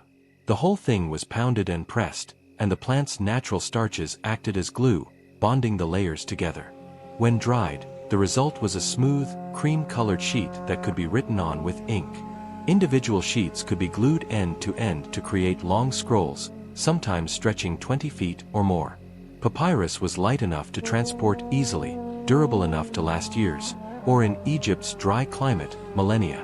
It made possible the accumulation of knowledge. Medical texts could be copied and shared. Administrative records could be maintained across decades. Religious literature could be preserved and transmitted. Literature, poetry, letters, all flourished because papyrus made writing practical and accessible, at least for the literate elite. It was Egypt's gift to the ancient world. The word paper itself derives from papyrus. This humble marsh plant transformed what could be known, what could be remembered, what could be shared across distance and time. Ink was made from soot and plant gum. Writing required not just a surface but something to write with. Egyptian scribes used ink, and they made it themselves from simple materials. Black ink, the primary color for text, came from soot, the carbon residue from burning oil in lamps or from charring wood. This soot was collected carefully, ground to an extremely fine powder, then mixed with plant gum, a sticky sap from acacia trees, and water. The gum acted as a binder, keeping the carbon particles suspended and helping them adhere to the papyrus surface. The result was a dark, permanent ink that didn't fade. Red ink, used for headings, important words or corrections, was made similarly but with red ochre, an iron oxide pigment, instead of carbon. Scribes kept their ink in cakes, solid blocks that could be stored indefinitely. When ready to write, they'd wet their brush slightly, rub it on the ink cake to pick up color, and write. The brush itself was a reed stem with the end frayed into fibers, creating a flexible writing implement capable of both fine lines and broader strokes. This technology, carbon black and plant gum, produced ink so stable that we can still read documents written 4,000 years ago. The hieroglyphs and hieratic script are as crisp and legible as when they were first inscribed. That's remarkable preservation, made possible by both the quality of the ink and the dry Egyptian climate that prevented degradation. Wooden pin locks inspired modern security locks. Egyptian homes and storerooms needed security. Valuables, food stores, even doors between rooms required locks. The Egyptian solution was ingenious: a wooden pin lock. Here's how it worked. A large wooden bolt would slide horizontally through brackets to secure a door. But this bolt had vertical holes drilled into its top surface. A separate piece attached to the doorframe held wooden pins that could drop down into these holes, preventing the bolt from being slid open. The only way to open it was to insert a large wooden key with pegs positioned to match the pins. When you inserted the key and lifted up, it pushed those pins back up out of the holes in the bolt, allowing the bolt to slide freely.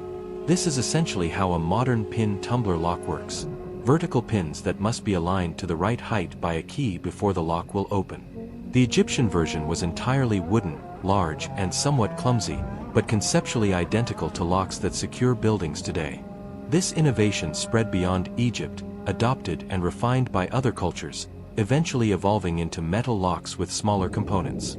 But the fundamental principle, that brilliant idea of pins that must be lifted to specific heights by a matching key, came from Egyptian carpenters thousands of years ago, solving the eternal problem of how to secure possessions when you couldn't be present to guard them yourself.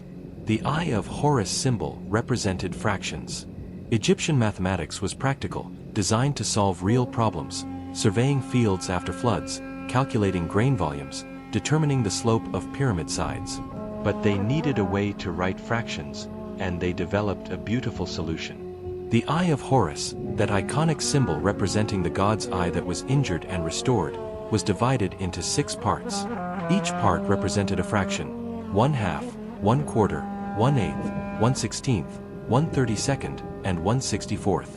These 6 fractions add up to 63/64, not quite a whole, and there's a myth that Thoth, god of wisdom, magically supplied the missing 64th to make the eye complete. But the practical use of this system was in measuring grain. The Hecate, a volume measure of about 4.8 liters, could be divided using these Eye of Horus fractions. A scribe recording grain distributions could write these fractions using the corresponding parts of the eye symbol, making calculations visual and systematic. Beyond this specific system, Egyptians used unit fractions extensively, fractions with 1 as the numerator. They could express almost any fraction as a sum of unit fractions, and mathematical papyri show the tables they developed to make these conversions. This mathematics wasn't abstract philosophy. It was tool-making, creating practical systems for measurement and calculation that allowed civilization to function at scale. You can't build pyramids, can't administer a large state. Egyptians practiced advanced geometry. They had to. Building pyramids with sides that meet at precise angles, constructing temples with perfect right angles and aligned corridors, surveying agricultural land whose boundaries were erased annually by floods. All of this required geometric knowledge. They understood that a triangle with sides in the ratio 3:4:5 creates a right angle, the so-called Pythagorean theorem, though they knew it practically rather than as an abstract proof. Surveyors used ropes with knots at precise intervals to create these triangles, ensuring accurate right angles when re-establishing field boundaries. They calculated areas and volumes using formulas that, while not always perfectly accurate by modern standards, were close enough for practical purposes. One papyrus shows calculations for the volume of a cylindrical grain silo, demonstrating understanding of pi, though their value was approximate. They knew how to calculate the slope of a pyramid face, expressed as a ratio that we'd now call cotangent. Temple architects used geometric principles to create proportions that were aesthetically pleasing and symbolically meaningful. The golden ratio appears in some structures, though whether by conscious design or intuitive aesthetic sense isn't certain. This geometric knowledge was practical wisdom, accumulated and refined over generations, passed from master to apprentice, recorded in papyri so it could be learned and applied. It wasn't theoretical mathematics, as the Greeks would later develop. It was engineering mathematics, the kind that gets buildings built and keeps them standing. Medical texts described surgeries and treatments. Egyptian medicine was remarkably advanced for its time, combining practical observation with religious and magical elements. The Edwin Smith Papyrus, one of the oldest medical texts in existence, reads like a modern medical textbook in some sections. It describes 48 cases of injuries and ailments, starting from the head and working down the body, giving for each case a description, diagnosis, and treatment recommendation. Some cases are marked as treatable, others as uncertain, still others as untreatable. The physician should not attempt treatment. This honest assessment of limits shows scientific thinking. The treatments described include suturing wounds, setting broken bones, treating dislocations. Instructions specify creating splints from wood and linen, cleaning wounds, applying bandages soaked in medicines. Other medical papyri describe treatments for digestive problems, eye diseases, gynecological conditions, even mental or emotional disturbances. The remedies combined things that had genuine medicinal effects: honey, willow bark which contains salicylic acid similar to aspirin, various herbs with active compounds, with things that were purely magical, like spells or amulets. Egyptian physicians didn't distinguish sharply between physical and spiritual causes of illness. Disease might have natural causes, might be divine punishment, might be malicious magic from an enemy. Treatment addressed all possibilities: practical medicine for the physical, spells and prayers for the spiritual. But the practical medical knowledge was real, based on observation and experience accumulated over centuries of practice. Honey was used as an antiseptic.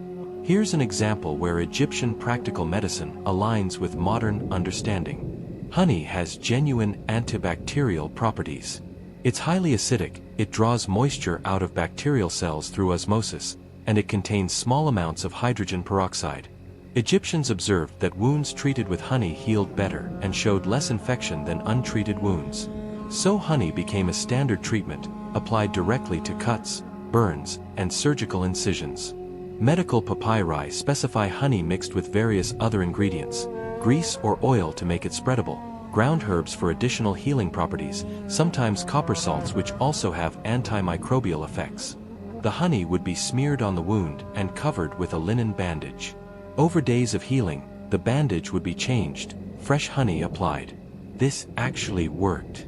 Modern testing has confirmed honey's effectiveness against various bacteria, including some antibiotic-resistant strains. The Egyptians didn't understand the mechanism.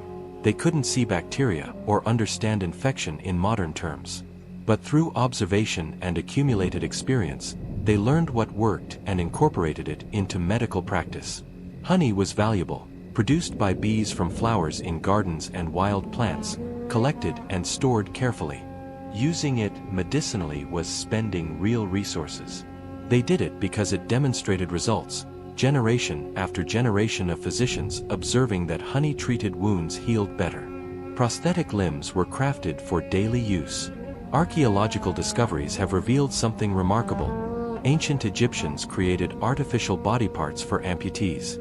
The most famous example is a prosthetic toe found on a mummy, crafted from wood and leather, designed to attach to a foot missing its big toe. Analysis suggests it was actually worn during life, not just added for burial. The toe showed signs of wear, and its design allowed the wearer to walk more normally than without it. Other prosthetic devices have been found, though less commonly. These weren't just cosmetic. They were functional aids, helping people who'd lost fingers, toes, or hands to continue working, to maintain their dignity and independence. Creating these required skill: woodworking to shape the prosthetic, leatherwork to create straps and attachments, observation of anatomy to get the proportions and movement right. That ancient Egyptians bothered to create these, that they invested the skill and resources to help disabled individuals function better, tells us something about their values. A person who'd lost a toe to disease or accident wasn't simply cast aside. Craftsmen created a solution, allowing that person to walk more easily. It's a small thing by modern standards, but in the ancient, stone tools were precisely engineered. When we think of stone tools, we often imagine crude hand axes from prehistory. But Egyptian stone workers created instruments of remarkable precision. They drilled perfectly straight holes through hard granite using copper tubes and abrasive sand, creating stone vessels with walls so thin they're almost translucent. They cut massive blocks of limestone with copper or bronze saws, achieving flat surfaces accurate to within millimeters across spans of several meters. They hollowed out granite sarcophagi, some weighing tons, creating perfectly flat interiors with square corners. The tools themselves were precisely made.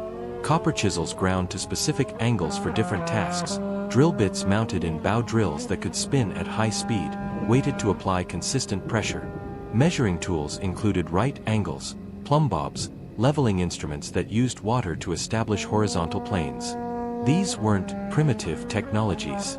They were sophisticated engineering tools, carefully designed and maintained, allowing workers to achieve results that still impress modern engineers. The precision of pyramid construction, where massive stones fit together with gaps measured in millimeters, depended on these tools and the master craftsmen who wielded them. Knowledge of materials mattered too. Understanding that different stones required different approaches, that copper tools could cut limestone but needed abrasive assistance for harder stones like granite, that heating and cooling stone could help shape it. This accumulated knowledge, refined over generations, allowed Egyptians to work stone at a level that wouldn't be surpassed for millennia. Senet, the world's oldest board game, symbolized life's journey. Let's end this section with something that reminds us Egyptians weren't just working and innovating, they were also playing.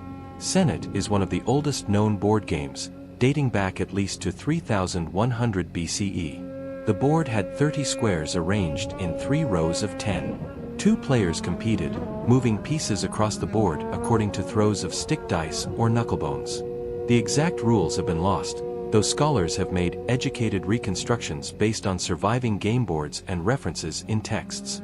What makes Senet particularly interesting is that it evolved from simple entertainment to spiritual significance. By the New Kingdom period, the game had become symbolic of the deceased's journey through the underworld. Certain squares on the board represented challenges or helpers in the afterlife journey. Playing Senet well was thought to help ensure a successful passage to eternal life. Game boards were included in tombs, sometimes with pieces, sometimes with inscriptions identifying squares with religious significance.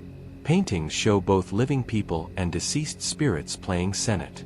It bridged the practical and spiritual, the playful and profound, in a way that seems very Egyptian. On one level, it was just a game, a way to pass time in the evening with friends or family, a bit of strategy and luck and social interaction. On another level, it was rehearsing the most important journey you'd ever take, preparing symbolically for the challenges that awaited after death. The same game board served both purposes, entertainment and spiritual practice blending seamlessly, showing how Egyptians didn't separate secular and sacred as sharply as we often do. Now let's explore the relationship Egyptians had with the natural world around them, the animals they revered, the materials they treasured, and how all of it connected to their spiritual understanding of existence. Cats were sacred and protected by law. The cat held a special place in Egyptian society, elevated beyond simple usefulness to something approaching divine. Practically, cats served an essential function. They killed mice and rats that threatened grain stores, those precious supplies that meant survival. A good mouser was valuable property. But cats also became associated with the goddess Batet, originally a fierce lioness deity who evolved over time into a more benign cat goddess representing protection, fertility, and domestic harmony. Bastet's cult center at Bubastis was one of Egypt's major religious sites, and cats became her sacred animals. Families kept cats, not quite as pets in our modern sense, but as honored household members. They were fed, cared for, allowed to roam freely. When a household cat died, the family might shave their eyebrows in mourning, a visible sign of grief and respect. Killing someone's cat, even accidentally, was a serious offense that could result in mob violence before any official punishment was administered. The Greek historian Herodotus, visiting Egypt centuries after its peak, reported witnessing a Roman soldier accidentally kill a cat and being killed by an angry crowd despite diplomatic immunity. Whether this specific incident occurred exactly as reported, the story reflects the genuine reverence Egyptians had for these animals. They weren't just useful. They were touched by divinity, deserving of protection and honor. Killing a cat, even accidentally, was punishable by death. This seems extreme to modern sensibilities, but it made sense within Egyptian religious and legal framework. Animals associated with gods were sacred. Harming them was more than property damage or animal cruelty. It was a religious offense, an insult to the deity, an act that threatened Ma'at, the cosmic order. The punishment had to be severe to deter such offenses and to demonstrate proper respect for the sacred. Now, we should be careful about taking ancient reports at face value. Herodotus and other foreign observers sometimes exaggerated Egyptian practices for dramatic effect. The death penalty may have been the prescribed maximum punishment but not always enforced. Local circumstances, the social status of the killer and the cat's owner, whether the act was clearly accidental or seemed negligent, all of these would have affected actual outcomes. But the fact that such severe punishment was even possible, that it could be reported as typical, shows how seriously Egyptians took the sanctity of cats. It was a society where religious law and civil law weren't separate systems but intertwined aspects of maintaining cosmic and social order. Harm a sacred animal, and you weren't just breaking a rule. You were disrupting the relationship. Crocodiles were worshipped and feared. The Nile crocodile is a formidable predator, growing to 16 feet or more, capable of taking down large prey including humans. Egyptians living along the Nile knew the danger intimately. Fishermen, farmers near the water, children playing too close to the bank, all were at risk. Yet rather than simply hating and hunting crocodiles, Egyptians incorporated them into religious understanding. The god Sobuk was depicted as a man with a crocodile head or simply as a crocodile. Sobuk was associated with the Nile's fertility and power, with pharaonic might, with military prowess. In some regions, particularly the Fayum where crocodiles were abundant, Sobuk was a major deity with elaborate temples and a devoted cult. Sacred crocodiles were kept in temple pools, fed choice cuts of meat, adorned with gold jewelry, treated as living gods. Priests would even enter the water with these animals, demonstrating either remarkable faith or intimate knowledge of crocodile behavior. Perhaps feeding them sufficiently kept them docile, or perhaps certain individual crocodiles became habituated to human presence. When these sacred crocodiles died, they were mummified with full ceremony and buried in special catacombs. Meanwhile, outside the temple precincts, people continued to fear crocodiles and took precautions against them. This dual attitude, reverence and fear, worship and caution, characterized Egyptian relationships with dangerous animals. The danger was real, acknowledged, but also interpreted as divine power deserving respect and ritual attention. Hippos were hunted despite being dangerous. The hippopotamus, another Nile resident, presented a different challenge. Hippos are among the most dangerous animals in Africa even today, unpredictable and aggressive despite their plant-eating diet. They could overturn boats, attack fishermen, and they raided agricultural fields at night, destroying crops. So Egyptians hunted them, despite the considerable risk involved. Hunting scenes depicted in tombs show teams of men in boats, armed with harpoons, pursuing hippos. The hunt was dangerous. An angry hippo could easily kill hunters, smash their boats, drag men underwater. But success brought meat, hide useful for whips and shields, and ivory from their teeth. Interestingly, hippos also had religious associations, but negative ones compared to crocodiles. The god Set, associated with chaos, foreignness, and disorder, was sometimes depicted as a hippo or associated with hippo imagery. The goddess Tauret, protector of childbirth, had a hippo body but was considered beneficial, showing complexity in how these symbolic associations worked. Hunting hippos may have carried symbolic meaning beyond practical pest control. It could represent Pharaoh's role in defeating chaos, maintaining order. Royal hunts were ceremonial as well as practical, demonstrating the king's prowess and his ability to protect Egypt from dangerous forces. But for ordinary people, hunting hippos was simply dangerous necessity, removing threats to life and livelihood while gaining valuable resources. Animals were mummified for the afterlife. Egyptian animal mummification occurred on a scale that's hard to comprehend. Millions of animal mummies have been found in dedicated catacombs: cats, dogs, birds of many species, crocodiles, fish, even insects. Some of these were beloved pets, mummified so they could accompany their owners to the afterlife. The care taken with these matches human mummification: organs removed, body treated with natron, wrapped in linen, placed in small coffins sometimes decorated elaborately. But many animal mummies served a different purpose. They were votive offerings, purchased by pilgrims visiting temples and offered to the gods. If you wanted to honor Batet, you might purchase a mummified cat at her temple and have it interred in the sacred catacombs.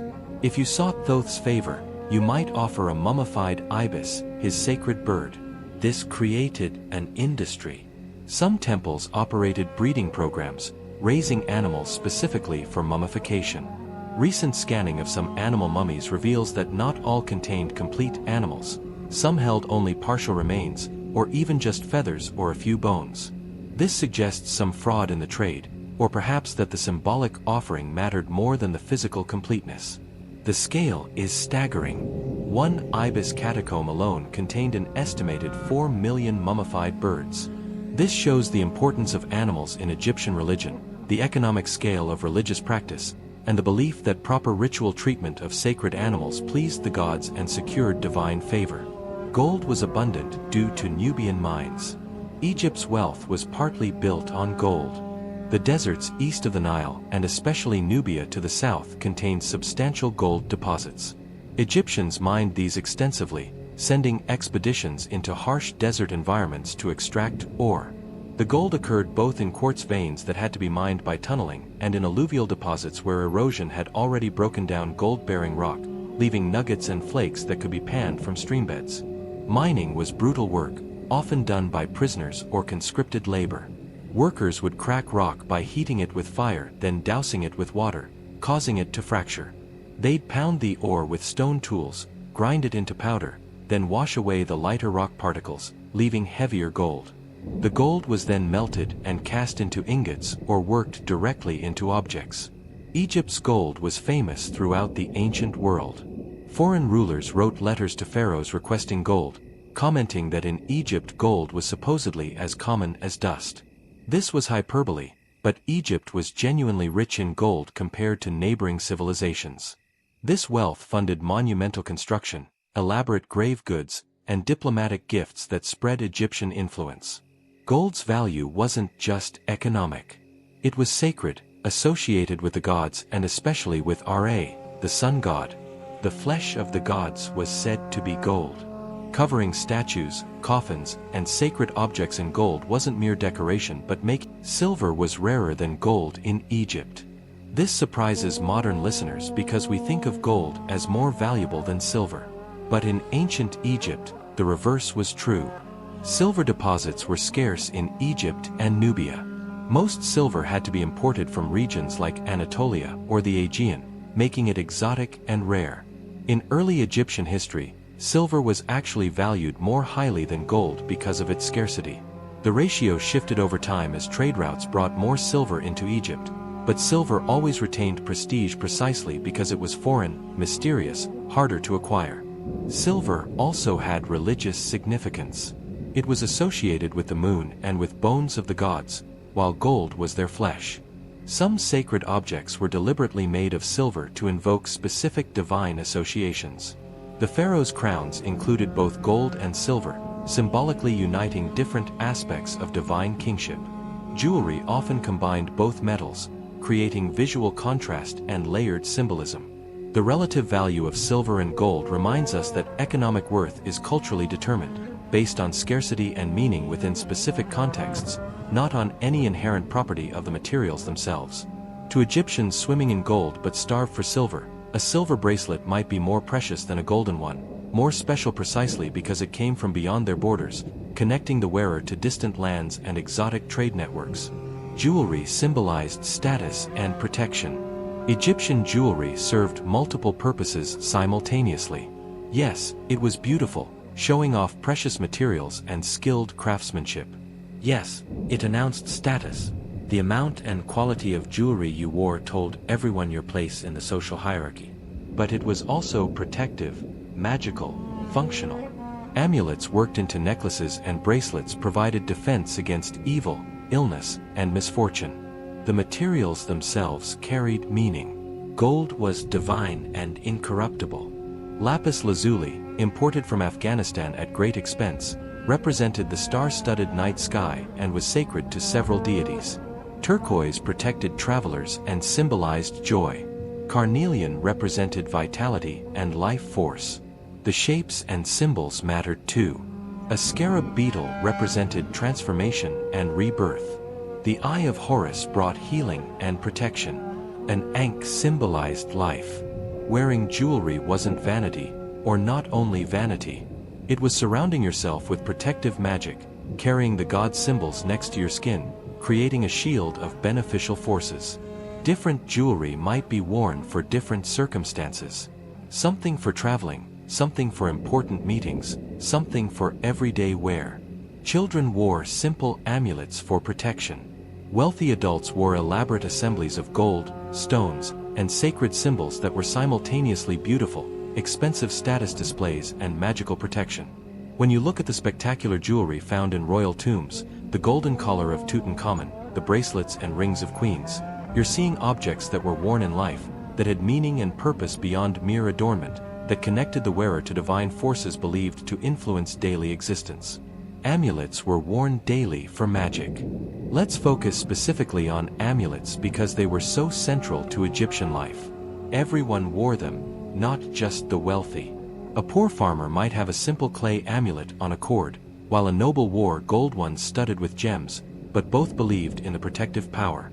The shapes and symbols we've mentioned, Eye of Horus, scarab, ankh, were most common, but there were dozens of others. Jed pillars for stability. Tayet knots for protection from Isis. Heart scarabs to protect your heart in the afterlife judgment. Snake heads to ward off snake bites. Images of protective deities like Bes or Taret.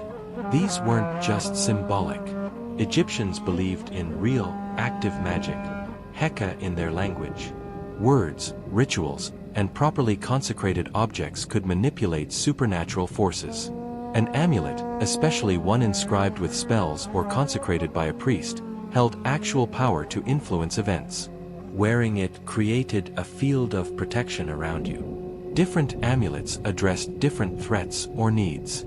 You might wear multiple amulets simultaneously, each serving a different protective function. This practice continued throughout Egyptian history, from the earliest dynasties through Roman occupation and beyond. It was so deeply ingrained that even Egyptians who converted to Christianity in later centuries continued wearing protective amulets, just replacing Horus and Bes with crosses and images of saints. The form changed, but the fundamental belief, that carrying sacred symbols and properly consecrated objects provided real protection, persisted. Nature was deeply tied to religion. Everything we've discussed in this section, sacred cats, worshipped crocodiles, gold as divine flesh, protective amulets, reflects a fundamental Egyptian worldview. They didn't see nature as separate from the sacred. The natural world was where gods manifested, where divine forces operated, where humans encountered the sacred daily. The Nile's flood wasn't just hydrology, it was the tears of Isis mourning Osiris, or the arrival of Hapi, god of the inundation. The sun crossing the sky wasn't just astronomy, it was Ra sailing his solar bark, battling the chaos serpent Apophis each night to ensure the sun would rise again. Animals weren't just fauna, they were living symbols of divine attributes, some literally housing divine souls. Stones and metals weren't just resources, they were pieces of the divine realm made manifest in physical form. This meant religion wasn't separated from daily life, practiced only in temples at festival times. It permeated everything. Working your field, you worked in conversation with the gods who provided the flood. Seeing a cat, you saw Bastet's presence. Wearing gold jewelry, you adorned yourself with divine substance. This integration of natural and supernatural, practical and sacred, physical and spiritual, gave Egyptian life a depth of meaning that's hard for secular modern minds to fully grasp.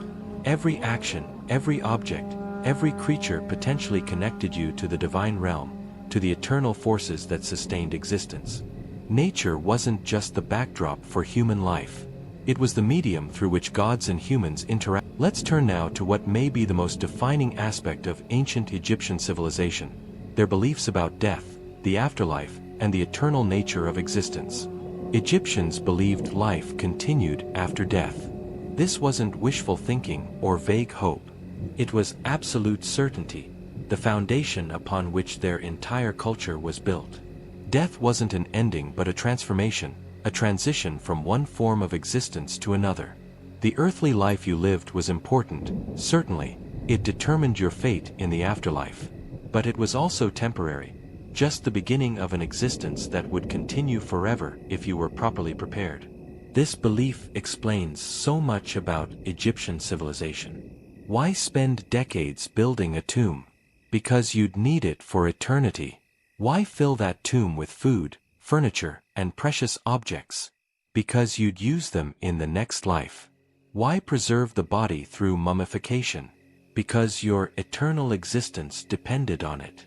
This wasn't the preoccupation of a death-obsessed culture, as it's sometimes characterized.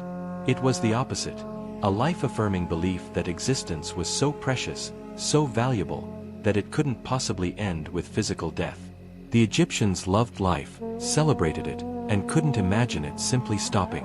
So they developed elaborate systems to ensure it wouldn't, that death would be merely a doorway to continued existence in a realm that mirrored the beloved Nile Valley but perfected, eternal, free from suffering and loss.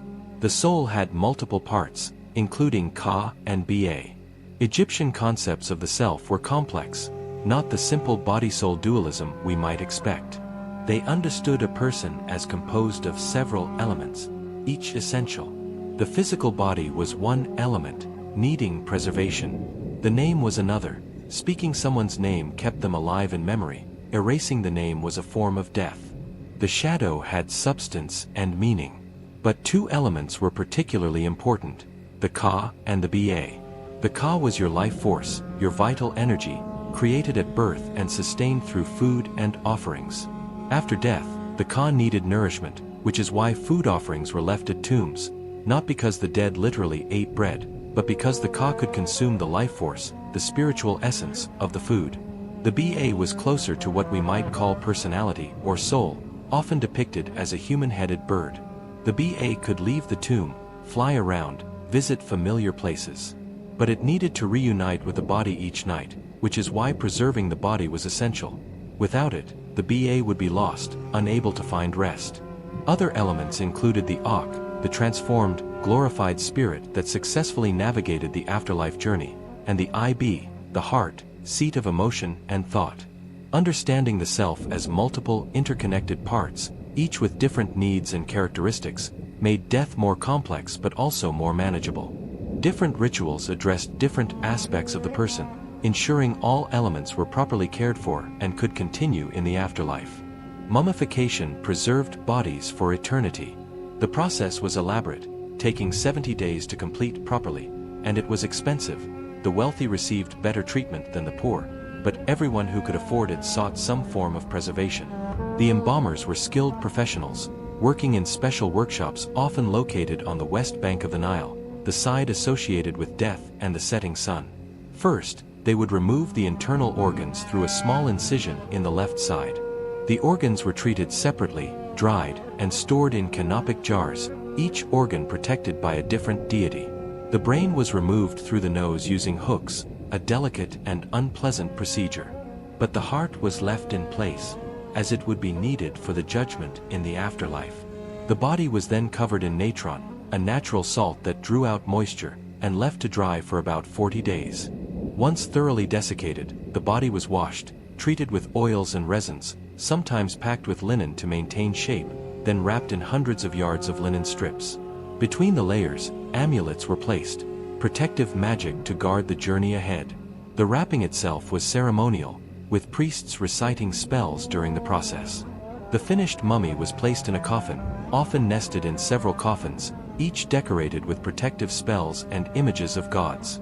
The result was a body that could last thousands of years, preserved so perfectly that we can still study them today, can see the faces of people who died millennia ago, can read in their bones and tissues the story of their lives. The heart was weighed against a feather.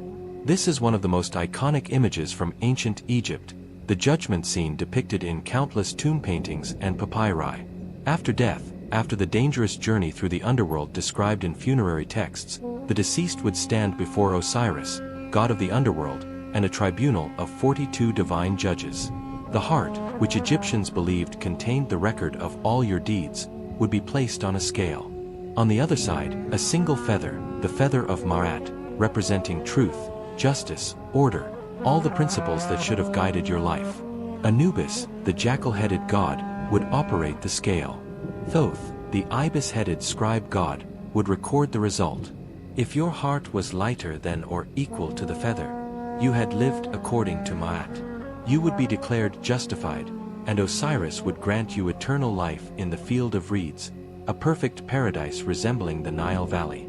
But if your heart was heavy with wrongdoing, heavier than the feather, it would be devoured by Ammit, a composite demon with the head of a crocodile, the body of a lion, and the hindquarters of a hippopotamus. Your existence would end, no eternal life, just annihilation. This wasn't arbitrary divine judgment. It was cosmic justice, the weighing of your actual deeds, recorded in your own heart, against the standard you should have maintained. The good news was that if you'd lived well, treated others justly, followed Maat, maintained proper relationships with gods and community, your heart would be light. Eternal life was. Obelisks symbolized the sun god Ra. These massive stone monuments, tapering pillars with pyramidal tops, were sacred to Ra and represented his power. The shape itself may have been inspired by the Benben, the primordial mound that emerged from the waters of chaos at creation, or by the rays of the sun striking the earth. Obelisks were carved from single pieces of granite, often at Aswan, then transported hundreds of miles and raised at temple entrances or in special sun temples. The pyramidal top, called a pyramidion, was often covered in gold or electrum so it would catch the first and last rays of the sun, glowing like a piece of the sun itself brought to earth. Hieroglyphic inscriptions on the obelisk faces praised Ra and the pharaoh who erected it, connecting royal power with solar divinity. Raising an obelisk was an enormous undertaking, demonstrating engineering skill, organizational capacity, and wealth. Only pharaohs could afford such monuments. Many Egyptian obelisks now stand in foreign cities, Rome, Paris, London, New York, removed during later periods of conquest and colonization. But in their original context, standing before temple pylons, catching the light, these monuments connected earth and sky, human and divine, celebrating the sun god whose daily journey across the sky sustained all life. Pyramids aligned with Orion's belt. The three great pyramids at Giza, Khufu, Khafre, and Menkaure, aren't randomly positioned. Their layout mirrors the three stars of Orion's belt, even matching the slight offset of the smallest star. This wasn't coincidence. Orion was associated with Osiris, god of the afterlife and resurrection. The pyramids, tombs designed to ensure the pharaoh's eternal life and transformation into a god, were architecturally connecting the king to Osiris through celestial alignment. The pyramid shafts, narrow passages running from burial chambers up through the structure, point to specific stars, the southern shaft toward Orion, the northern shaft toward the circumpolar stars that never set, representing eternity. Every detail was intentional, laden with meaning, connecting the earthly tomb to cosmic forces. The pyramids weren't just grand tombs. They were machines for resurrection, architectural technology designed to facilitate the pharaoh's transformation from dead king to eternal god. The alignment with stars, the shape echoing the rays of the sun, the stone that would last forever.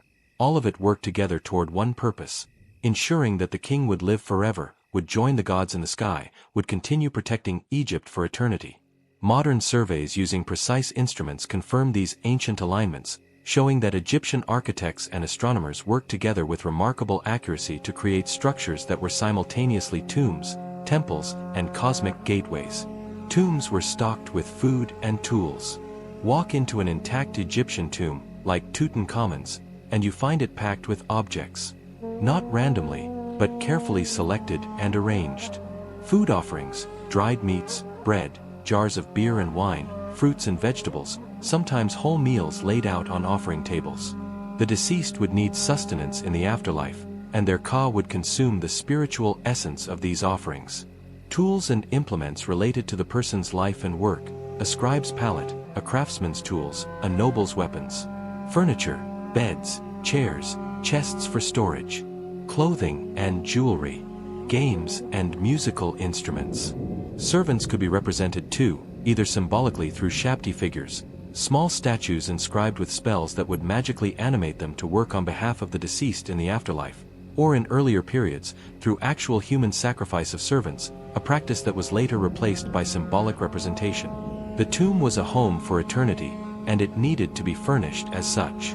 Wealthy tombs included more and finer objects, but even modest burials tried to include essentials. The objects weren't random grave goods. Each had purpose, practical or magical, ensuring the deceased could continue a comfortable existence. Some items were miniature versions, tiny food jars, small tool sets, because the magic would provide full-sized versions in the afterlife. The tomb wasn't just a burial place. It was a complete environment for eternal living, equipped with everything needed to maintain existence forever. Spells from the Book of the Dead guided souls. The Book of the Dead, actually called the Book of Coming Forth by Day by the Egyptians, wasn't a single book but a collection of about 200 spells, prayers, and instructions for navigating the afterlife. Different versions included different selections of spells, customized for the deceased's needs and budget. These texts were written on papyrus scrolls and placed in the tomb, or inscribed on tomb walls, or written on the coffin itself. They provided crucial knowledge. Spells to transform into different forms, a lotus flower, a falcon, various divine beings, giving the deceased flexibility and power in the afterlife. Spells to open the gates of the underworld, each guarded by a demon whose name you needed to know. Spells to protect against dangers, snakes, crocodiles, hostile beings in the underworld. Most importantly, Spell 125 contained the negative confession, the declaration made before the divine tribunal during the weighing of the heart. The deceased would address each of the 42 judges, stating sins they had not committed. I have not killed. I have not stolen. I have not caused pain. I have not made anyone weep. I have not polluted water. I have not driven cattle from their pasture. The list covered ethical and ritual requirements, demonstrating a life lived in accordance with Marat. Having these spells, knowing these formulas, knowing the names of gods and demons, this knowledge was power, essential equipment for the journey after death. The Book of the Dead democratized afterlife preparation that had once been reserved for royalty, allowing anyone who could afford a papyrus to access the wisdom needed for eternal life. Pharaohs were considered living gods. The Egyptian king wasn't just a political ruler. He was divine, the earthly embodiment of Horus, the son of Ra, the guarantor of Maat who stood between Egypt and chaos. This wasn't metaphorical. Egyptians believed their pharaoh was actually divine, that godhood resided in him, that his actions and existence maintained cosmic order. When Pharaoh performed rituals, he wasn't worshipping the gods as a human supplicant. He was one god serving others, maintaining the relationships between divine beings that kept reality functioning. This divine status meant Pharaoh had obligations, not just privileges. He had to maintain Maat, ensure the floods came, defend Egypt from enemies, build temples, perform rituals correctly. Failure could bring disaster. The gods might withhold the flood, enemies might invade, chaos might break through. The pharaoh's divinity was also conditional in a sense. Not every person who became king was equally divine. A strong, successful pharaoh who maintained order and brought prosperity was clearly favored by the gods, divine power flowing through him. A weak or unsuccessful pharaoh might be seen as less divinely empowered, might even be overthrown in favor of someone better able to channel divine power. The concept was complex. but the fundamental principle remained: Egypt needed a divine king, someone who bridged human and divine realms, ensuring the continued function of both. False beards symbolized divine authority. In Egyptian iconography, the gods wore beards, not natural facial hair, but long, narrow, braided beards that extended from the chin. Pharaohs, as living gods, adopted this symbol. The false beard, made from metal or wood, attached to the royal headdress with straps. It was ceremonial regalia, worn for important religious and state occasions. The beard marked the pharaoh as divine, as different from ordinary humans. Interestingly, even female pharaohs like Hatshepsut wore the false beard when appearing in traditional pharaonic regalia. This wasn't about masculinity. Natural beards were actually not particularly common among Egyptian men, who often shaved facial hair. It was about divinity, about assuming the visual markers that distinguished gods and god-kings from mortals. The beard appeared in different forms. Living pharaohs wore a straight false beard. Gods and deceased pharaohs were depicted with beards that curved up at the end, a subtle distinction marking the difference between a living god-king and a fully divine being in the eternal realm. These symbolic distinctions mattered in a culture where visual representation carried meaning, where how you appeared in art and ceremony communicated your nature and status to everyone who saw you. Cleopatra spoke 9 languages and ruled politically. Let's jump to Egypt's very end, to its last pharaoh, because she deserves mention. Cleopatra VII, the Cleopatra of legend and Shakespeare, was extraordinary not for her beauty, which was probably overstated by later sources, but for her intelligence and political skill. She was the first of her dynasty, the Ptolemies, who'd ruled Egypt for 300 years since Alexander the Great's conquest, to actually learn Egyptian. Her ancestors had ruled as Greek colonizers, never bothering with the language of their subjects. Cleopatra learned Egyptian, and reportedly 8 other languages: Greek obviously, Latin, Hebrew, Aramaic, and various languages of neighboring peoples Egypt dealt with diplomatically. This linguistic skill allowed her to negotiate directly with foreign rulers, to read diplomatic correspondence, to speak to her Egyptian subjects in their own language, a powerful symbolic gesture showing respect and connection. She ruled during Rome's civil wars, navigating relationships with Julius Caesar and later Mark Antony, forming alliances to protect Egypt's independence and her own power.